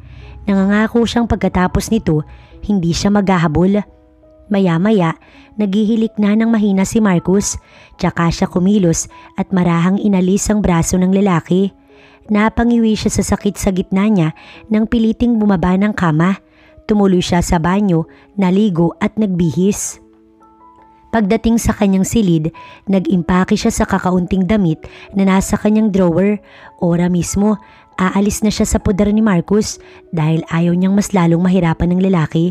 Si Luella ang mahal nito at hindi siya. Kaya ano man ang nangyari sa kanila, siya ang may gusto nun at wala itong pananagutan sa kanya. Isa pa, wala na rin siyang mukha na iyaharap kay Marcos. Hindi niya alam kung anong kalokohan ang pumasok sa isip niya upang hayaang gawin ni Marcos ang bagay na iyon, gayong alam naman niyang si Luella ang mahal nito. Matapos mag-impake, kumuha siya ng pera sa kwarto ni Marcos na sasapat lang para sa pamasahe niya hanggang sa Cebu kina Nonoy. Doon siya titira at kakalimutan ang lalaking unang minahal. Bago lumabas ng silid ni Marcos, pinagsawa niya ang mga matang tinitigan ang natutulog na lalaki. Pagkatapos, malungkot siyang tumalikod. Hindi siya masayang aalis pero alam niyang ito ang tama. "Kati?" Galak si Nonoy nang makita siya pagdating niya ng Cebu. 22 hours ang biyahe sa bus kaya pagod na pagod siya, puyat dahil wala siyang tulog. Dali-dali naman siyang pinatuloy at ipinakilala sa ka-live-in partner nitong si Nessa. Agad siyang pinakain at hinayaang makapagpahinga muna sa silid at ang sabi nga nito, tsaka na siya tatanungin sa biglaan niyang pag-uwi. Nagbihis lang si Kati tsaka natulog. Dama niya pa ang pananakit ng katawan sa ibabang parte at dahil na rin siguro sa puyat at pagod, nakatulog ng mahimbing ang dalaga. Hindi na nito namalayan ang pagring ng cellphone at si Marcos ang tumatawag. Napabuntong hininga si Marcos nang mabigong makausap ang babae. Nakailang tawag na ba siya kay Kati simula nang magising siyang wala na ito sa kanyang tabi. Inakala niyang si Luella ang kanyang kaniig sa nagdaang gabi pero napagtanto niya dahil sa kalasingan nagalaw niya si Kati. Bakas pa ang dugo sa kanyang kama, tanda na nagalaw niya ito. Ano man ang nangyari sa kanila, pananagutan niya iyon kaya nais niyang makausap si Kati. Subalit paano, ni ayaw sagutin ng tawag. Wala na ni isang gamit nito sa kwarto. Iniwan na siya ng babae, marahil masama ang loob nito sa kanya. Saan naman ito pupunta, gayong walang kamag-anak ang babae dito sa Maynila. Sobrang nag-aalala na siya at baka may masamang nangyari dito. "Nasaan ka, Kati? Mag-usap tayo please, patawarin mo ko." Mensahe niya rito. Matapos magpadala ng mensahe, naligo ang lalaki dahil kahapon pa tumatawag ang kanyang boss dahil hindi siya nakapag-report gawa ng masakit ang kanyang ulo. At heto't tanghali na, hindi pa siya nakakagayak dahil sa pag-aalala kay Kati. Sana man lang nakipag-usap ito sa kanya bago umalis. Maaring galit ito at iniisip na sinamantala niya ang kahinaan ng dalaga. Kung alam lang sana ni Kati na hindi niya sinasadya, kailangan nilang mag-usap para makapagpaliwanag siya rito. Matapos makapagbihis, tinungo niya ang sasakyan. Wala siya sa sariling nag-drive dahil si Kati ang iniisip. Pagdating sa office, ay iniatang sa kanya ng kanyang boss ang mga nakabinbin na project ni Ernie dahil nga nakakulong na ito. Tsaka niya lang napansin na ang lahat ng Canva niya ay ninakaw ng lalaki na siyang pinasa sa kanyang boss. Kaya pala ni isa, wala siyang project na nakukuha dahil nauunahan siya ni Ernie. Paano naman ito na-open ang file niya? Sayang talaga ang pagtitiwalang ibinigay niya sa kaibigan. Kaya tama lang na hindi niya pinakinggan ang pakiusap ng ina nito sa kanyang iurong ang demanda ng dalawa dahil may mas malaki pa pala itong kasalanan sa kanya. Mabuti naman at naisipan mong umuwi dito sa amin, Kati, nang hindi na ako nag-aalala. Habang nasa hapag sila, saad ni Nonoy kay Kati. 2 araw na noon ang nakakalipas simula na makauwi siya rito dahil ngayon lang talaga sila nagkaharap. Kahapon kasi ay nasa trabaho ito. Matanda si Nonoy sa kanya ng 3 taon pero nakasanayan na talaga niyang tawagin ito sa pangalan lamang. Dati pa mabait na talaga sa kanyang lalaki, lalo na nang mawala ang kanyang ama dahil sa isang aksidente. Ang ina naman maagang nawala. Dati kapag nalulungkot siya, ito ang nagpapalubag ng loob niya. Itinuring siya nitong tunay na kapatid, tagapagtanggol niya kapag may umaaway sa kanya sa school. Hindi niya akalaing hanggang ngayon, ito pa rin ang kanyang masasandalan. Bagaman lubos na siyang ulila, may natitira pa siyang tunay na pamilya at iyon ay si Nonoy. Sinabi na lamang ni Cathy sa kapatid na kaya siya umuwi rito dahil nais niya itong makasama. Tamang-tama, Cathy, at naghahanap pa ng isang trabahador ang amo ko. Kung okay lang sa'yo, medyo mainit nga lang at hindi kalakihan ng sweldo. Sabad naman ni Nessa na kanina pa nakikinig. Katulad ni Nonoy, mabait din ang babae. Yun bang hindi pakitang tao? Kahapon, nagkausap na sila at nagkakilanlan ng maayos at nakapagpalagayan na ng loob. Nagtatrabaho ito sa malaking patahian ng mga kurtina at ang kapatid naman niya ay siyang driver ng truck na taga-deliver ng mga gawa sa pinapasukang pabrika ni Nessa. Dito nagkakilala ang dalawa sa trabaho at nakapagpalagayan ng loob hanggang sa wala pang isang buwan na isipang magsama. Hanga siya sa dalawa dahil nagmamahalan ng mga ito. Sana lang balang araw, magkatagpo siya ng lalaking kasing buti ng kalooban ng kanyang kapatid. Walang problema sa akin, ang importante may trabaho ako. Nakakahiya naman sa inyo kung wala akong kita. Ayoko maging pabigat. Tugon niya naman. Kung hindi mo naman kaya ang trabaho, Cathy, pwedeng dito ka lang sa bahay. Total naman, may trabaho na kami ng kapatid mo. Sabi pa ni Nessa. Naku, hindi kaya ko yan, ako pa ba? Pagmamalaki niya. Nagkatinginan ng mag-asawa at nagpalitan ng ngiti. Sa bagay, pwede mo namang subukan. Tugon naman ni Nessa. Matapos nilang kumain ay magkatuwang silang naghugas ni Nessa ng plato. Ang kapatid nagtungo sa sala. Paupo na sana si Nonoy nang marinig na naman ng cellphone ng kapatid na nagriring. Kanina pa iyon at walang balak sagutin ng kapatid. Halatang iniiwasan ito kung sino mang tumatawag na iyon. Sinilip muna ni Nonoy ang babae at nabala sa pag-uusap si Nessa at Cathy habang naghuhugas ng plato. Hindi naman siguro magagalit ang kanyang kapatid kung siya ang sasagot sa tumatawag na iyon. Hello? Boses lalaki ang kanyang narinig mula sa kabilang linya. Sino to? Tanong naman ni Nonoy. Hello? Galak si Marcus dahil sa wakas may sumagot na sa cellphone ni Cathy. Mabaliw-baliw na siya sa kakadial simula pa kahapon tuwing may pagkakataon dahil busy siya pero walang tugon kaya tuwang-tuwa siya nang may sumagot. Sino to? Kunot ang noon ni Nonoy dahil boses lalaki ang nasa kabilang linya. Si Marcus to, Brad. Pwede bang makausap si Cathy kung hindi nakakaabala? Nag-aalala lang ako sa kanya dahil hindi siya nagpaalam sa akin. Bigla na lang umalis. May importante lang kaming pag-uusapan. Pagmamakaawa ni Marcus. Marcus? Sinong Marcus? Lalong kumunot ang noon ni Nonoy dahil sa tono nito tila ba napaka-importante ng sasabihin sa kapatid niya. Boyfriend niya to. Mabilis na tugon ni Marcus dahil wala siyang ibang maisip na isagot dito. Baka lalong hindi niya makausap si Cathy kung sasabihin niyang boss siya ng dalaga. Isa pa, nakakaramdam siya ng hindi mawaring paninibugho dahil sa lalaking kausap. Hindi niya alam kung anong papel nito sa buhay ni Cathy na siyang sumagot at may hawak sa cellphone ng dalaga. Siguro, mas makabubuti kung kayo na lang dalawang mag-usap. Nga pala, kapatid niya to. Wait, pigil ni Marcus sa sasabihin nito. Umuwi si Cathy sa Cebu. Natatandaan niyang nabanggit ng dalaga sa kanyang stepbrother nitong si Nonoy. Ibigay mo na lang sa akin ang address mo, then pupuntahan ko na lang siya dyan, okay? Pagkuway wika niya, naisip naman ni Nonoy na mas pabor sa kanya ang bagay na yun para makilala at makilatis ang nobyo ng kapatid kaya agad niyang ibinigay ang address nila sa lalaki. Salamat bro. Bigla ay nasiyahan si Marcus. Nagawa niya pang makahinga ng malalim at mawala ang pag-aalala sa dalaga dahil alam niya na safe ito sa kapatid. Walang anuman.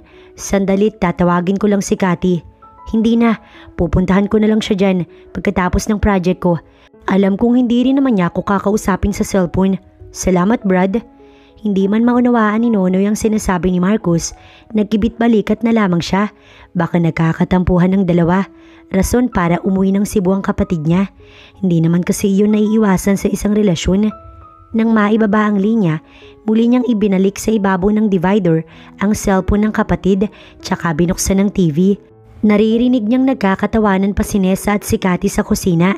Mukhang magkasundo ang dalawa.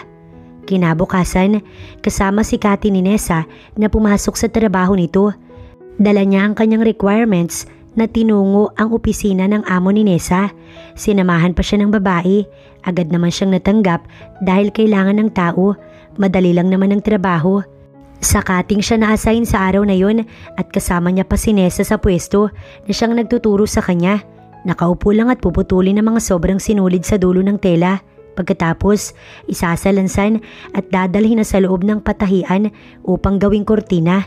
Sa buong maghapong trabaho, nalibang siya at sandaling nakalimutan si Marcus. Pero kapag nasa kwarto na siya at nag-iisa, hindi niya maiwasang isipin ng binata, katulad na lang ng gabing yun habang siya ay nagpapahinga.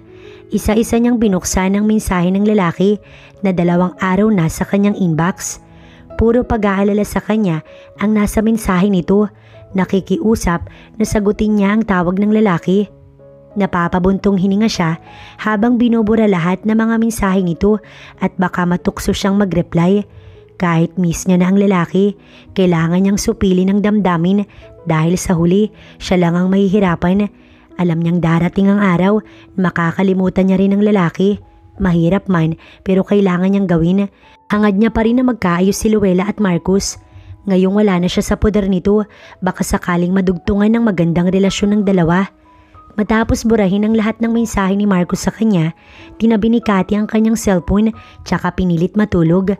Pagkalipas ng 1 buwan, sa wakas, tapos na rin ang first project ni Marcus. Agad siyang nag-file ng 1 linggong leave para sundan sa Cebu si Cathy. Pinayagan naman siya ng kanyang boss pero 3 days lang dahil may panibago na naman itong ibinigay na project sa kanya. Walang sinayang na oras si Marcus.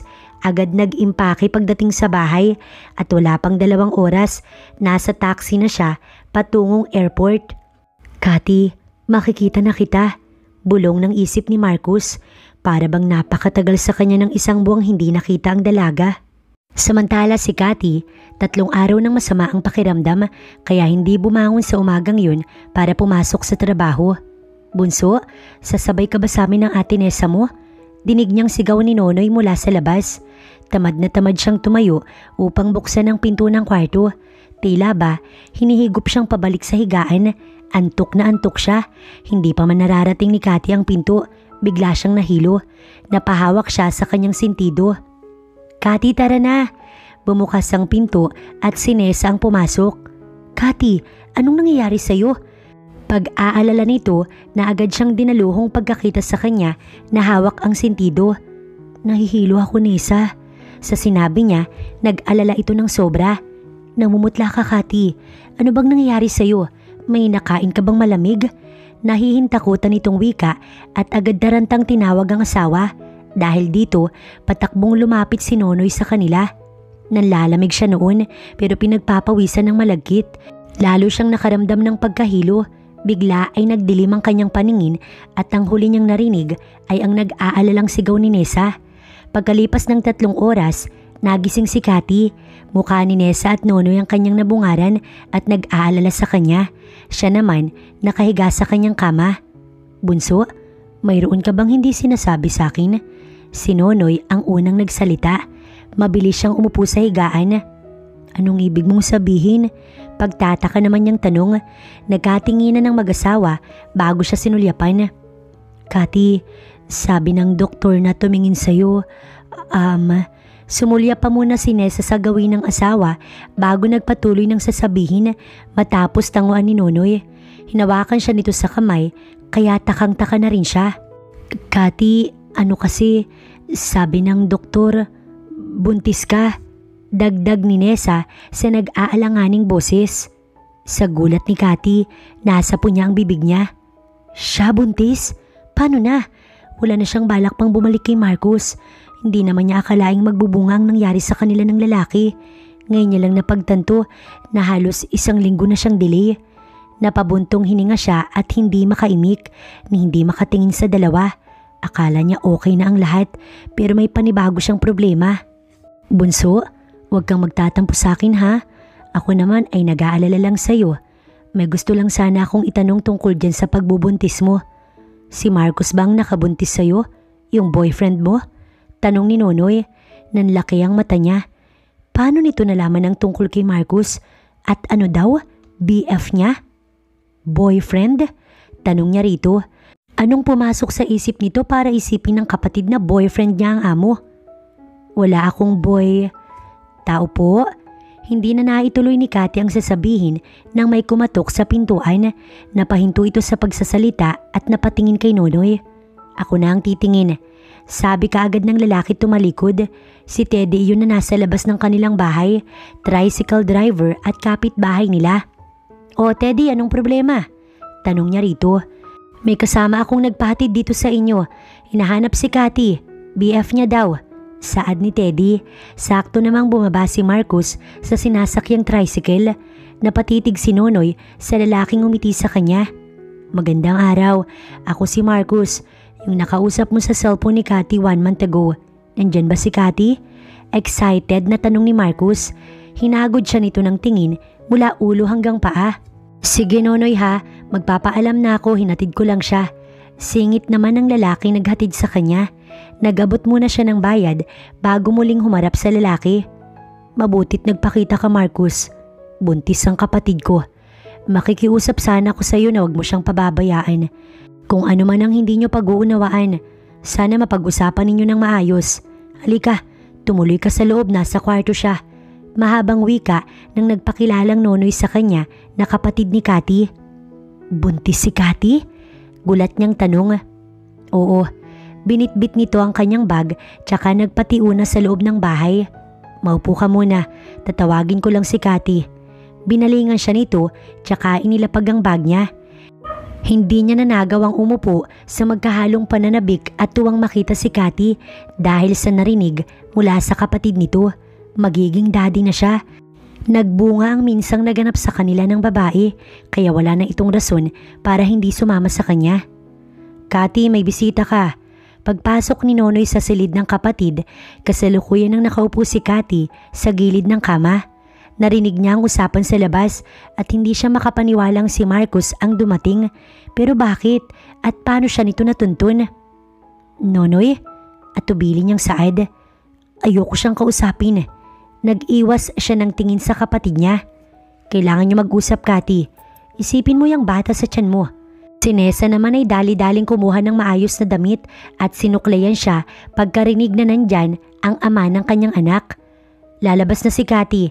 Magbibihis lang siya, sabihin mo sa bisita. Sabi pa nito kay Nonoy. Pahila siya nitong dinala sa banyo. Nessa, ayoko siyang kausapin. Mas lalo kong mahihirapang kalimutan siya. Malungkot na sabi ni Cathy, pero sa kabila ng kanyang pagtanggi, nabihisan pa rin siya nito. Winisikan ng pabango, nilagyan ng manipis na lipstick, tsaka hinila na palabas ng kwarto. Napabuntong hininga na lang si Cathy nang tuluyan siyang madala ni Nessa sa labas. Maiwan muna namin kayo ha, para makapag-usap kayo ng maayos. Pinagpalit-palit nito ang tingin sa dalawang kasalukuyang nagkakatitigan sa isa't isa, ni walang tumutugon. Halika na Nessa, saad ni Nonoy at hinila palabas ang asawa. Naiwan ng dalawang kapwa walang kibo. Alam mo bang nag-alala ko sa'yo ng sobra? Mahinang wika ni Marcos habang hindi maikurap ang mga mata sa pagkakatitig kay Cathy. Nararamdaman niya sa sariling gusto niya itong yakapin. Marahan siyang lumapit para pagbigyan ng sarili. Sir, bakit kayo nandito? Kapag nalaman ni Ma'am Luella na sinundan niyo ko, mas lalo kayong mag-aaway. Malungkot na saad ni Cathy. Wala na kami ni Luella, Cathy. Umalis na siya. Nasa state na siya kasama ang family niya. Kaya naman sasama ka sa akin. Magpapakasal tayo, okay? Aalagaan kita at ang baby natin. Tuluyan nang nakalapit si Marcos kay Cathy at ngayon nasa mga bisig niya na ang dalaga. Napalunok naman si Cathy nang maikulong sa mga bisig ni Marcos. Bakit walang kasing sarap mayakap ng taong mahal niya? Kaya hindi niya ito nagawang itulak. Hindi nakakapagtaka kung bakit sa dinami-dami ng tao sa mundo, si Marcos ang mahal niya dahil may kakaiba sa lalaki na tanging ito lang ang meron. Pakiramdam niya kapag kasama niya ito, sobra siyang protektado. Narinig niya pa itong humingi ng tawad sa kanya dahil sa nangyari. Ang sabi ng lalaki, hindi nito iyon sinasadya pero nakahanda itong panagutan siya. Salamat Sir Marcus. May bikig sa lalamunan niyang saad. Alam niyang pakakasalan siya nito dahil sa bata. Yun ang pagkakaintindi niya sa sinabi ng lalaki. Siguro ipagpapasalamat niya na rin yun dahil kahit hindi siyang may-ari ng puso ni Marcus, hindi naman sila pababayaan ng anak niya. So ibig bang sabihin nito, pumapayag kang magpakasal sa akin? As in yes?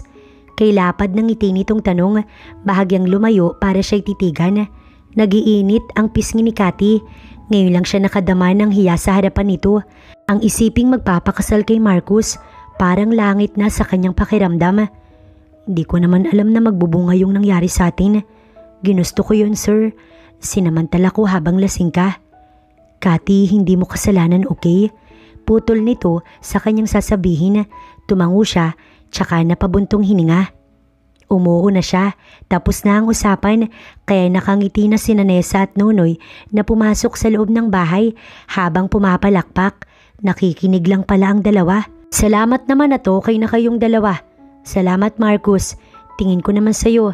Mabuti kang tao kaya ipagkakatiwala ko sa'yo ang kapatid ko. Si Nonoy ang nagsalita. Makakaasa ka Brad. Nilapitan ni Marcus ang lalakit na nakipagkamay. Nagpalipas lamang ng isang araw si Marcus sa Cebu para naman makausap ng maayos ang kapatid ni Cathy. Nakuha naman kaagad niya ang tiwala ng lalaki kaya kinabukasan pinayagan na silang umalis dalawa. Hindi na lamang kinontra pa ni Cathy ang kagustuhan ng kapatid na sumama siya kay Marcus na inakala nitong kanyang kasintahan. Nalaman niya rin mula sa kapatid na tumawag pala ito sa kanya at si Nonoy ang nakasagot at nagpakilala pang boyfriend niya. Kung ano man ang dahilan ng lalaki hindi niya alam. Kung pumayag man siya sa kagustuhan nito, yun ay dahil ayaw niyang maging pabigat sa kapatid at ayaw niyang lumaking walang ama ang kanyang anak. Hindi niya lang alam ang gagawin kung sakaling bumalik pa si Luella. Pagdating nila ng Maynila, hinayaan na muna ni Marcus makapagpahinga si Cathy. Alam niyang napagod dito sa biyahe, tsaka na lang nila pag-uusapan ng tungkol sa kanilang kasal. Nais niya ring munang ipakilala ang dalaga sa kanyang mga magulang. Tiyak niyang matutuwa ang mga ito kapag malamang magkakaapo na ang dalawa. Habang tulog si Cathy, nagluto si Marcus ng makakain ito paggising. Ang gaan ng kanyang pakiramdam simula nang malaman niyang magkakaanak na sila. Ngayon pa lang, excited na siyang makita ang first baby nila ng babae. Marcus! Napalingon siya nang marinig ang boses ni Cathy sa kanyang likuran. Napangiti siya nang malingunan ito. Salamat naman at sinunod ng dalaga ang kagustuhan niyang wag siyang tawaging sir. Bihis na rin ito't bagong ligo. Nahihilo ka pa ba? Nilapitan niya ito at inalalayang umupo sa isang silya. Nakita niyang umiling ito habang nananatiling nakatitig sa kanya. Tila ba may gustong sabihin. Sakto namang luto na ang soup niya kaya naglagay siya sa isang maliit na bowl at inilagay sa harapan ni Cathy. Marcus, seryoso ka ba talaga sa kasal? Alanganing tanong ni Cathy habang nakatingin sa soup na kanyang inihain dito. Alam ni Marcus na magpahanggang ngayon, si Luella pa rin ang iniisip nito. Para sa kanya, ngayong may pananagutan siya kay Cathy, kailangan niya nang kalimutan si Luella at pag-aralang mahalin ang babaeng nasa kanyang harapan ngayon. Or baka nga mahal niya na ito, baka hindi lang basta pag-aalala ang nararamdaman niya para kay Cathy nang mawala ito sa poder niya at siya iniwan. Siyempre, gusto muna niyang siguruhin sa kanyang sarili ang nararamdaman niya. Ginagap niya ang palad ng babae matapos umupo sa harap nito. Kailangan kitang panagutan, Cathy. Kahit nalasing ako noong gabing may nangyari sa atin. Kaya kung pwede, huwag ka na mag-alala. Hindi makakabuti yan para sa baby natin. Saad ni Marcus. Baby natin? Bulong sa isip ni Cathy habang napapatingin sa kamay nilang dalawa ni Marcus na magkadaop. May masarap na pakiramdam para sa kanyang marinig ang katagang yun. Dagdagan pa ang mainit nitong palad na nakahawak sa kanya. Baka mas lalong lumalim ang nararamdaman niya para kay Marcus at masaktan lang siya kung sakaling bumalik si Luella. Kumain ka na, Cathy, dahil ipakikilala kita sa aking mga magulang. Pukaw ni Marcus sa kanyang pananahimik. Bumuntong hininga siya tsaka tumango. Sabayan mo na lang siguro akong kumain. baling niya rito. Isa pang alalahanin niya ngayong baka hindi siya matanggap ng magulang nito, lalo't mahirap lang siya, samantalang si Marcus, maalwan ng pamilya. Pasado 8:00 ng gabi, kapwa na sila nakagayak. Sabi ni Marcus, yun daw ang oras na nasa bahay na ang ama nito dahil may trabaho. Kung gaano niya nakikitang komportable si Marcus, ay siya namang ikinababalisa niya. Kinakabahan siya habang sila ay nasa biyahe. Nang marating nga nila ang malaking gate ng bahay ni na Marcus, ay nag-atubili siyang pumasok sa malawak na bakuran. Dama niya ang panlalamig ng kanyang mga kamay. "Relax, Cathy. Mababait ang mga magulang ko, okay?" Nginitian siya ni Marcus at habang papasok, mahigpit nitong hinawakan ng kanyang isang palad. Dama niya ang bahagyang pagpisil nun na tila ba pinapakalma ang kanyang kaba sa kanyang dibdib. Pasok nila ay nasa sala na ang parents nito. Kapwa nakaupo sa sofa at nanonood ng TV. Natuon sa kanya ang parehong tingin ng dalawa at nababasa niya ang pagtataka. "Mom, Dad, si Cathy, girlfriend ko." Pagpapakilala sa kanya ni Marcus sa magulang nito. "And Kat, ang mababait kong mom and daddy." Nang balingan siya ni Marcus, nakangiti ito sa kanya, ngiting nagsasabing okay lang ang lahat. "Magandang gabi po sa inyo." May alanganin at nahihiyang ngiti sa labi niya nang magsalita siya. "Maupo kayo, Marcus, iha. Salamat naman at napadalaw ka." Saad ng ginang na nakangiti din sa kanila. Inalalaya naman siyang umupo ni Marcus sa tabi nito. Ang ama naman ng lalaki, tahimik lang na nagmamasid sa kanila. Ang buong akala ni Cathy, tututol ang mga magulang sa planong kasal ni Marcus, pero nang malamang buntis siya, ay ito pa mismo ang nagsabing kailangan na nga nilang magpakasal. Tunayan, inanyayahan pa silang dalawa na doon na sa malaking bahay magpalipas ng gabi at pumayag naman si Marcus. "Kakasal na tayo, maiilang ka pa ba sa akin?" Nangingiti ang lalaki nang masulyapan siyang tahimik sa gilid ng pinto. Nasa silid kasi sila ng lalaki at magkasama silang matutulog na dalawa sa silid na yun, at kung bakit parang nag-aalala siya.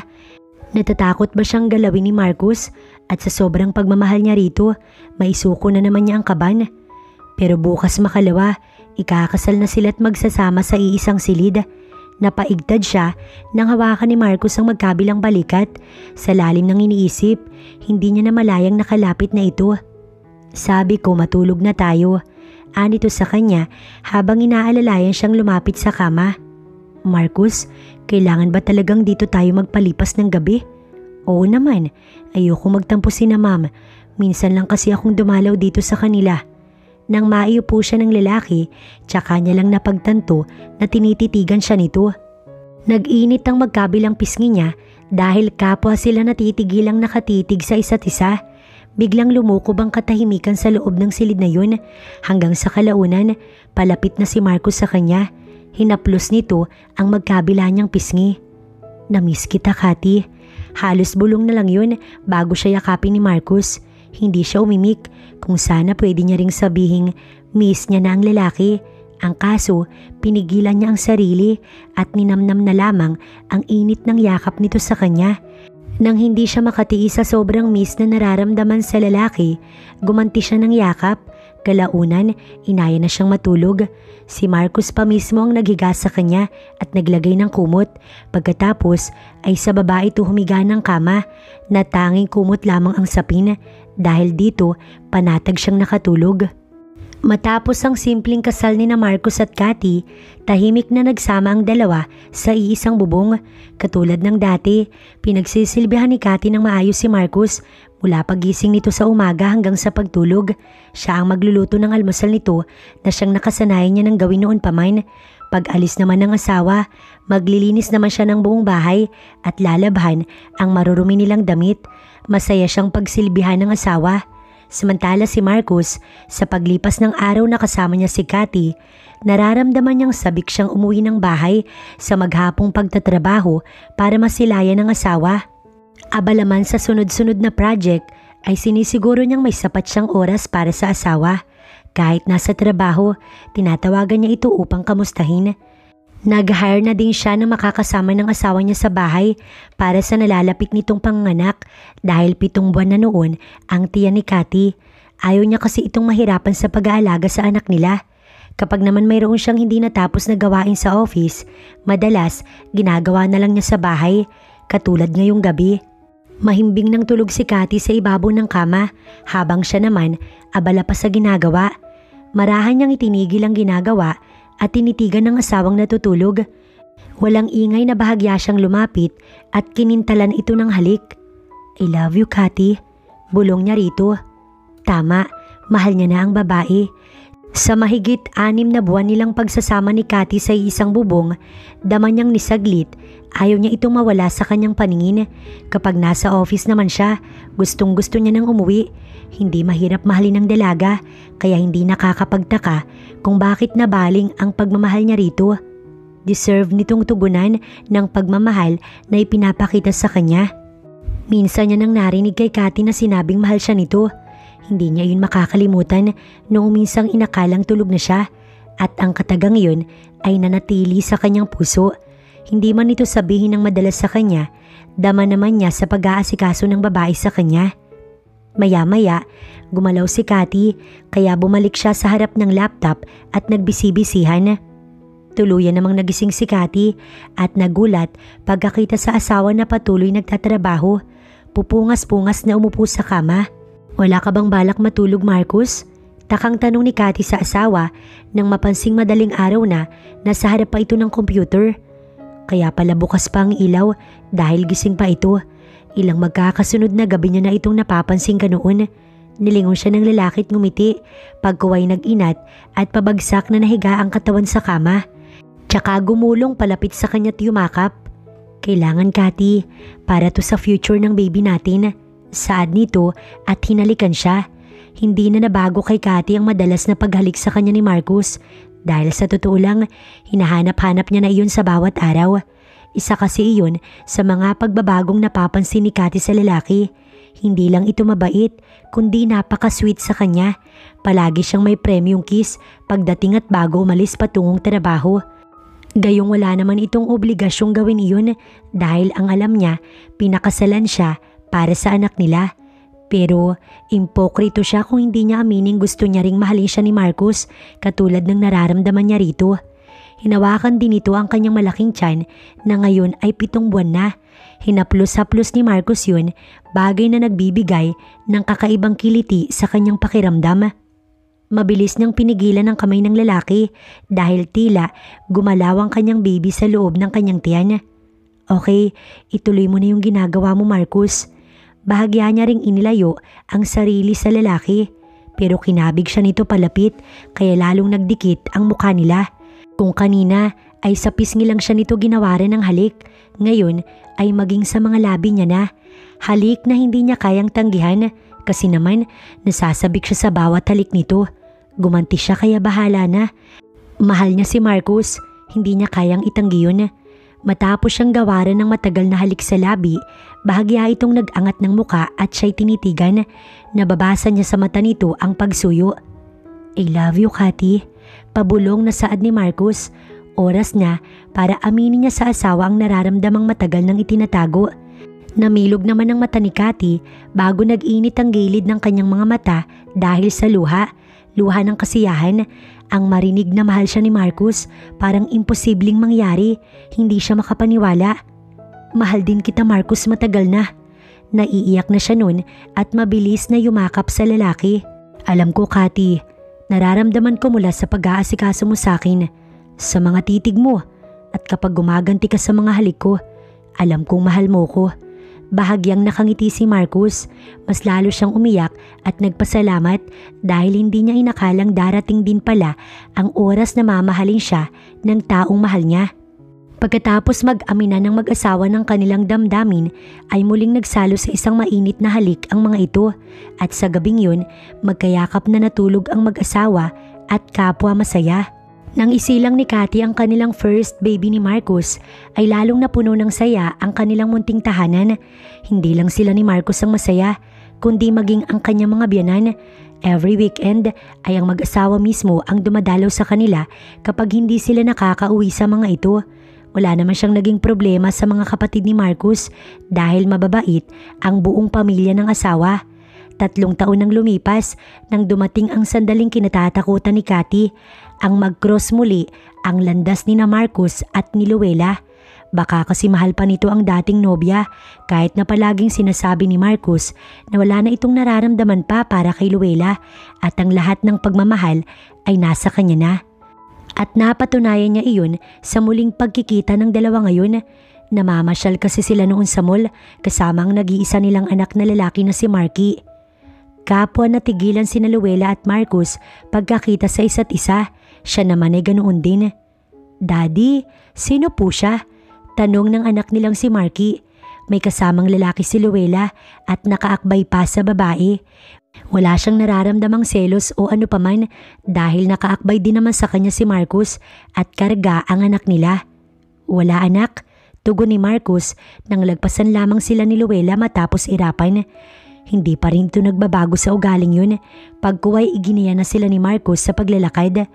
Habang namamasyal ay hindi nila napag-usapan ng tungkol sa dati nitong nobya at sa pagkikitang muli ng dalawa. Pero nang makauwi sa bahay, tsaka niya naisipang itanong kay Marcus, "Anong naramdaman mo kanina pagkakita kay Luella sa ex-GF mo?" Tinapos muna nito ang pagbibihis bago siya nilapitan ng asawa at niyakap. "Ayoko siyang pag-usapan, Catherine. Mas interesado kong sundan si Marky. Ano sa palagay mo?" Nakangisi ito habang pinapakailamanan na ang suot niyang bestida.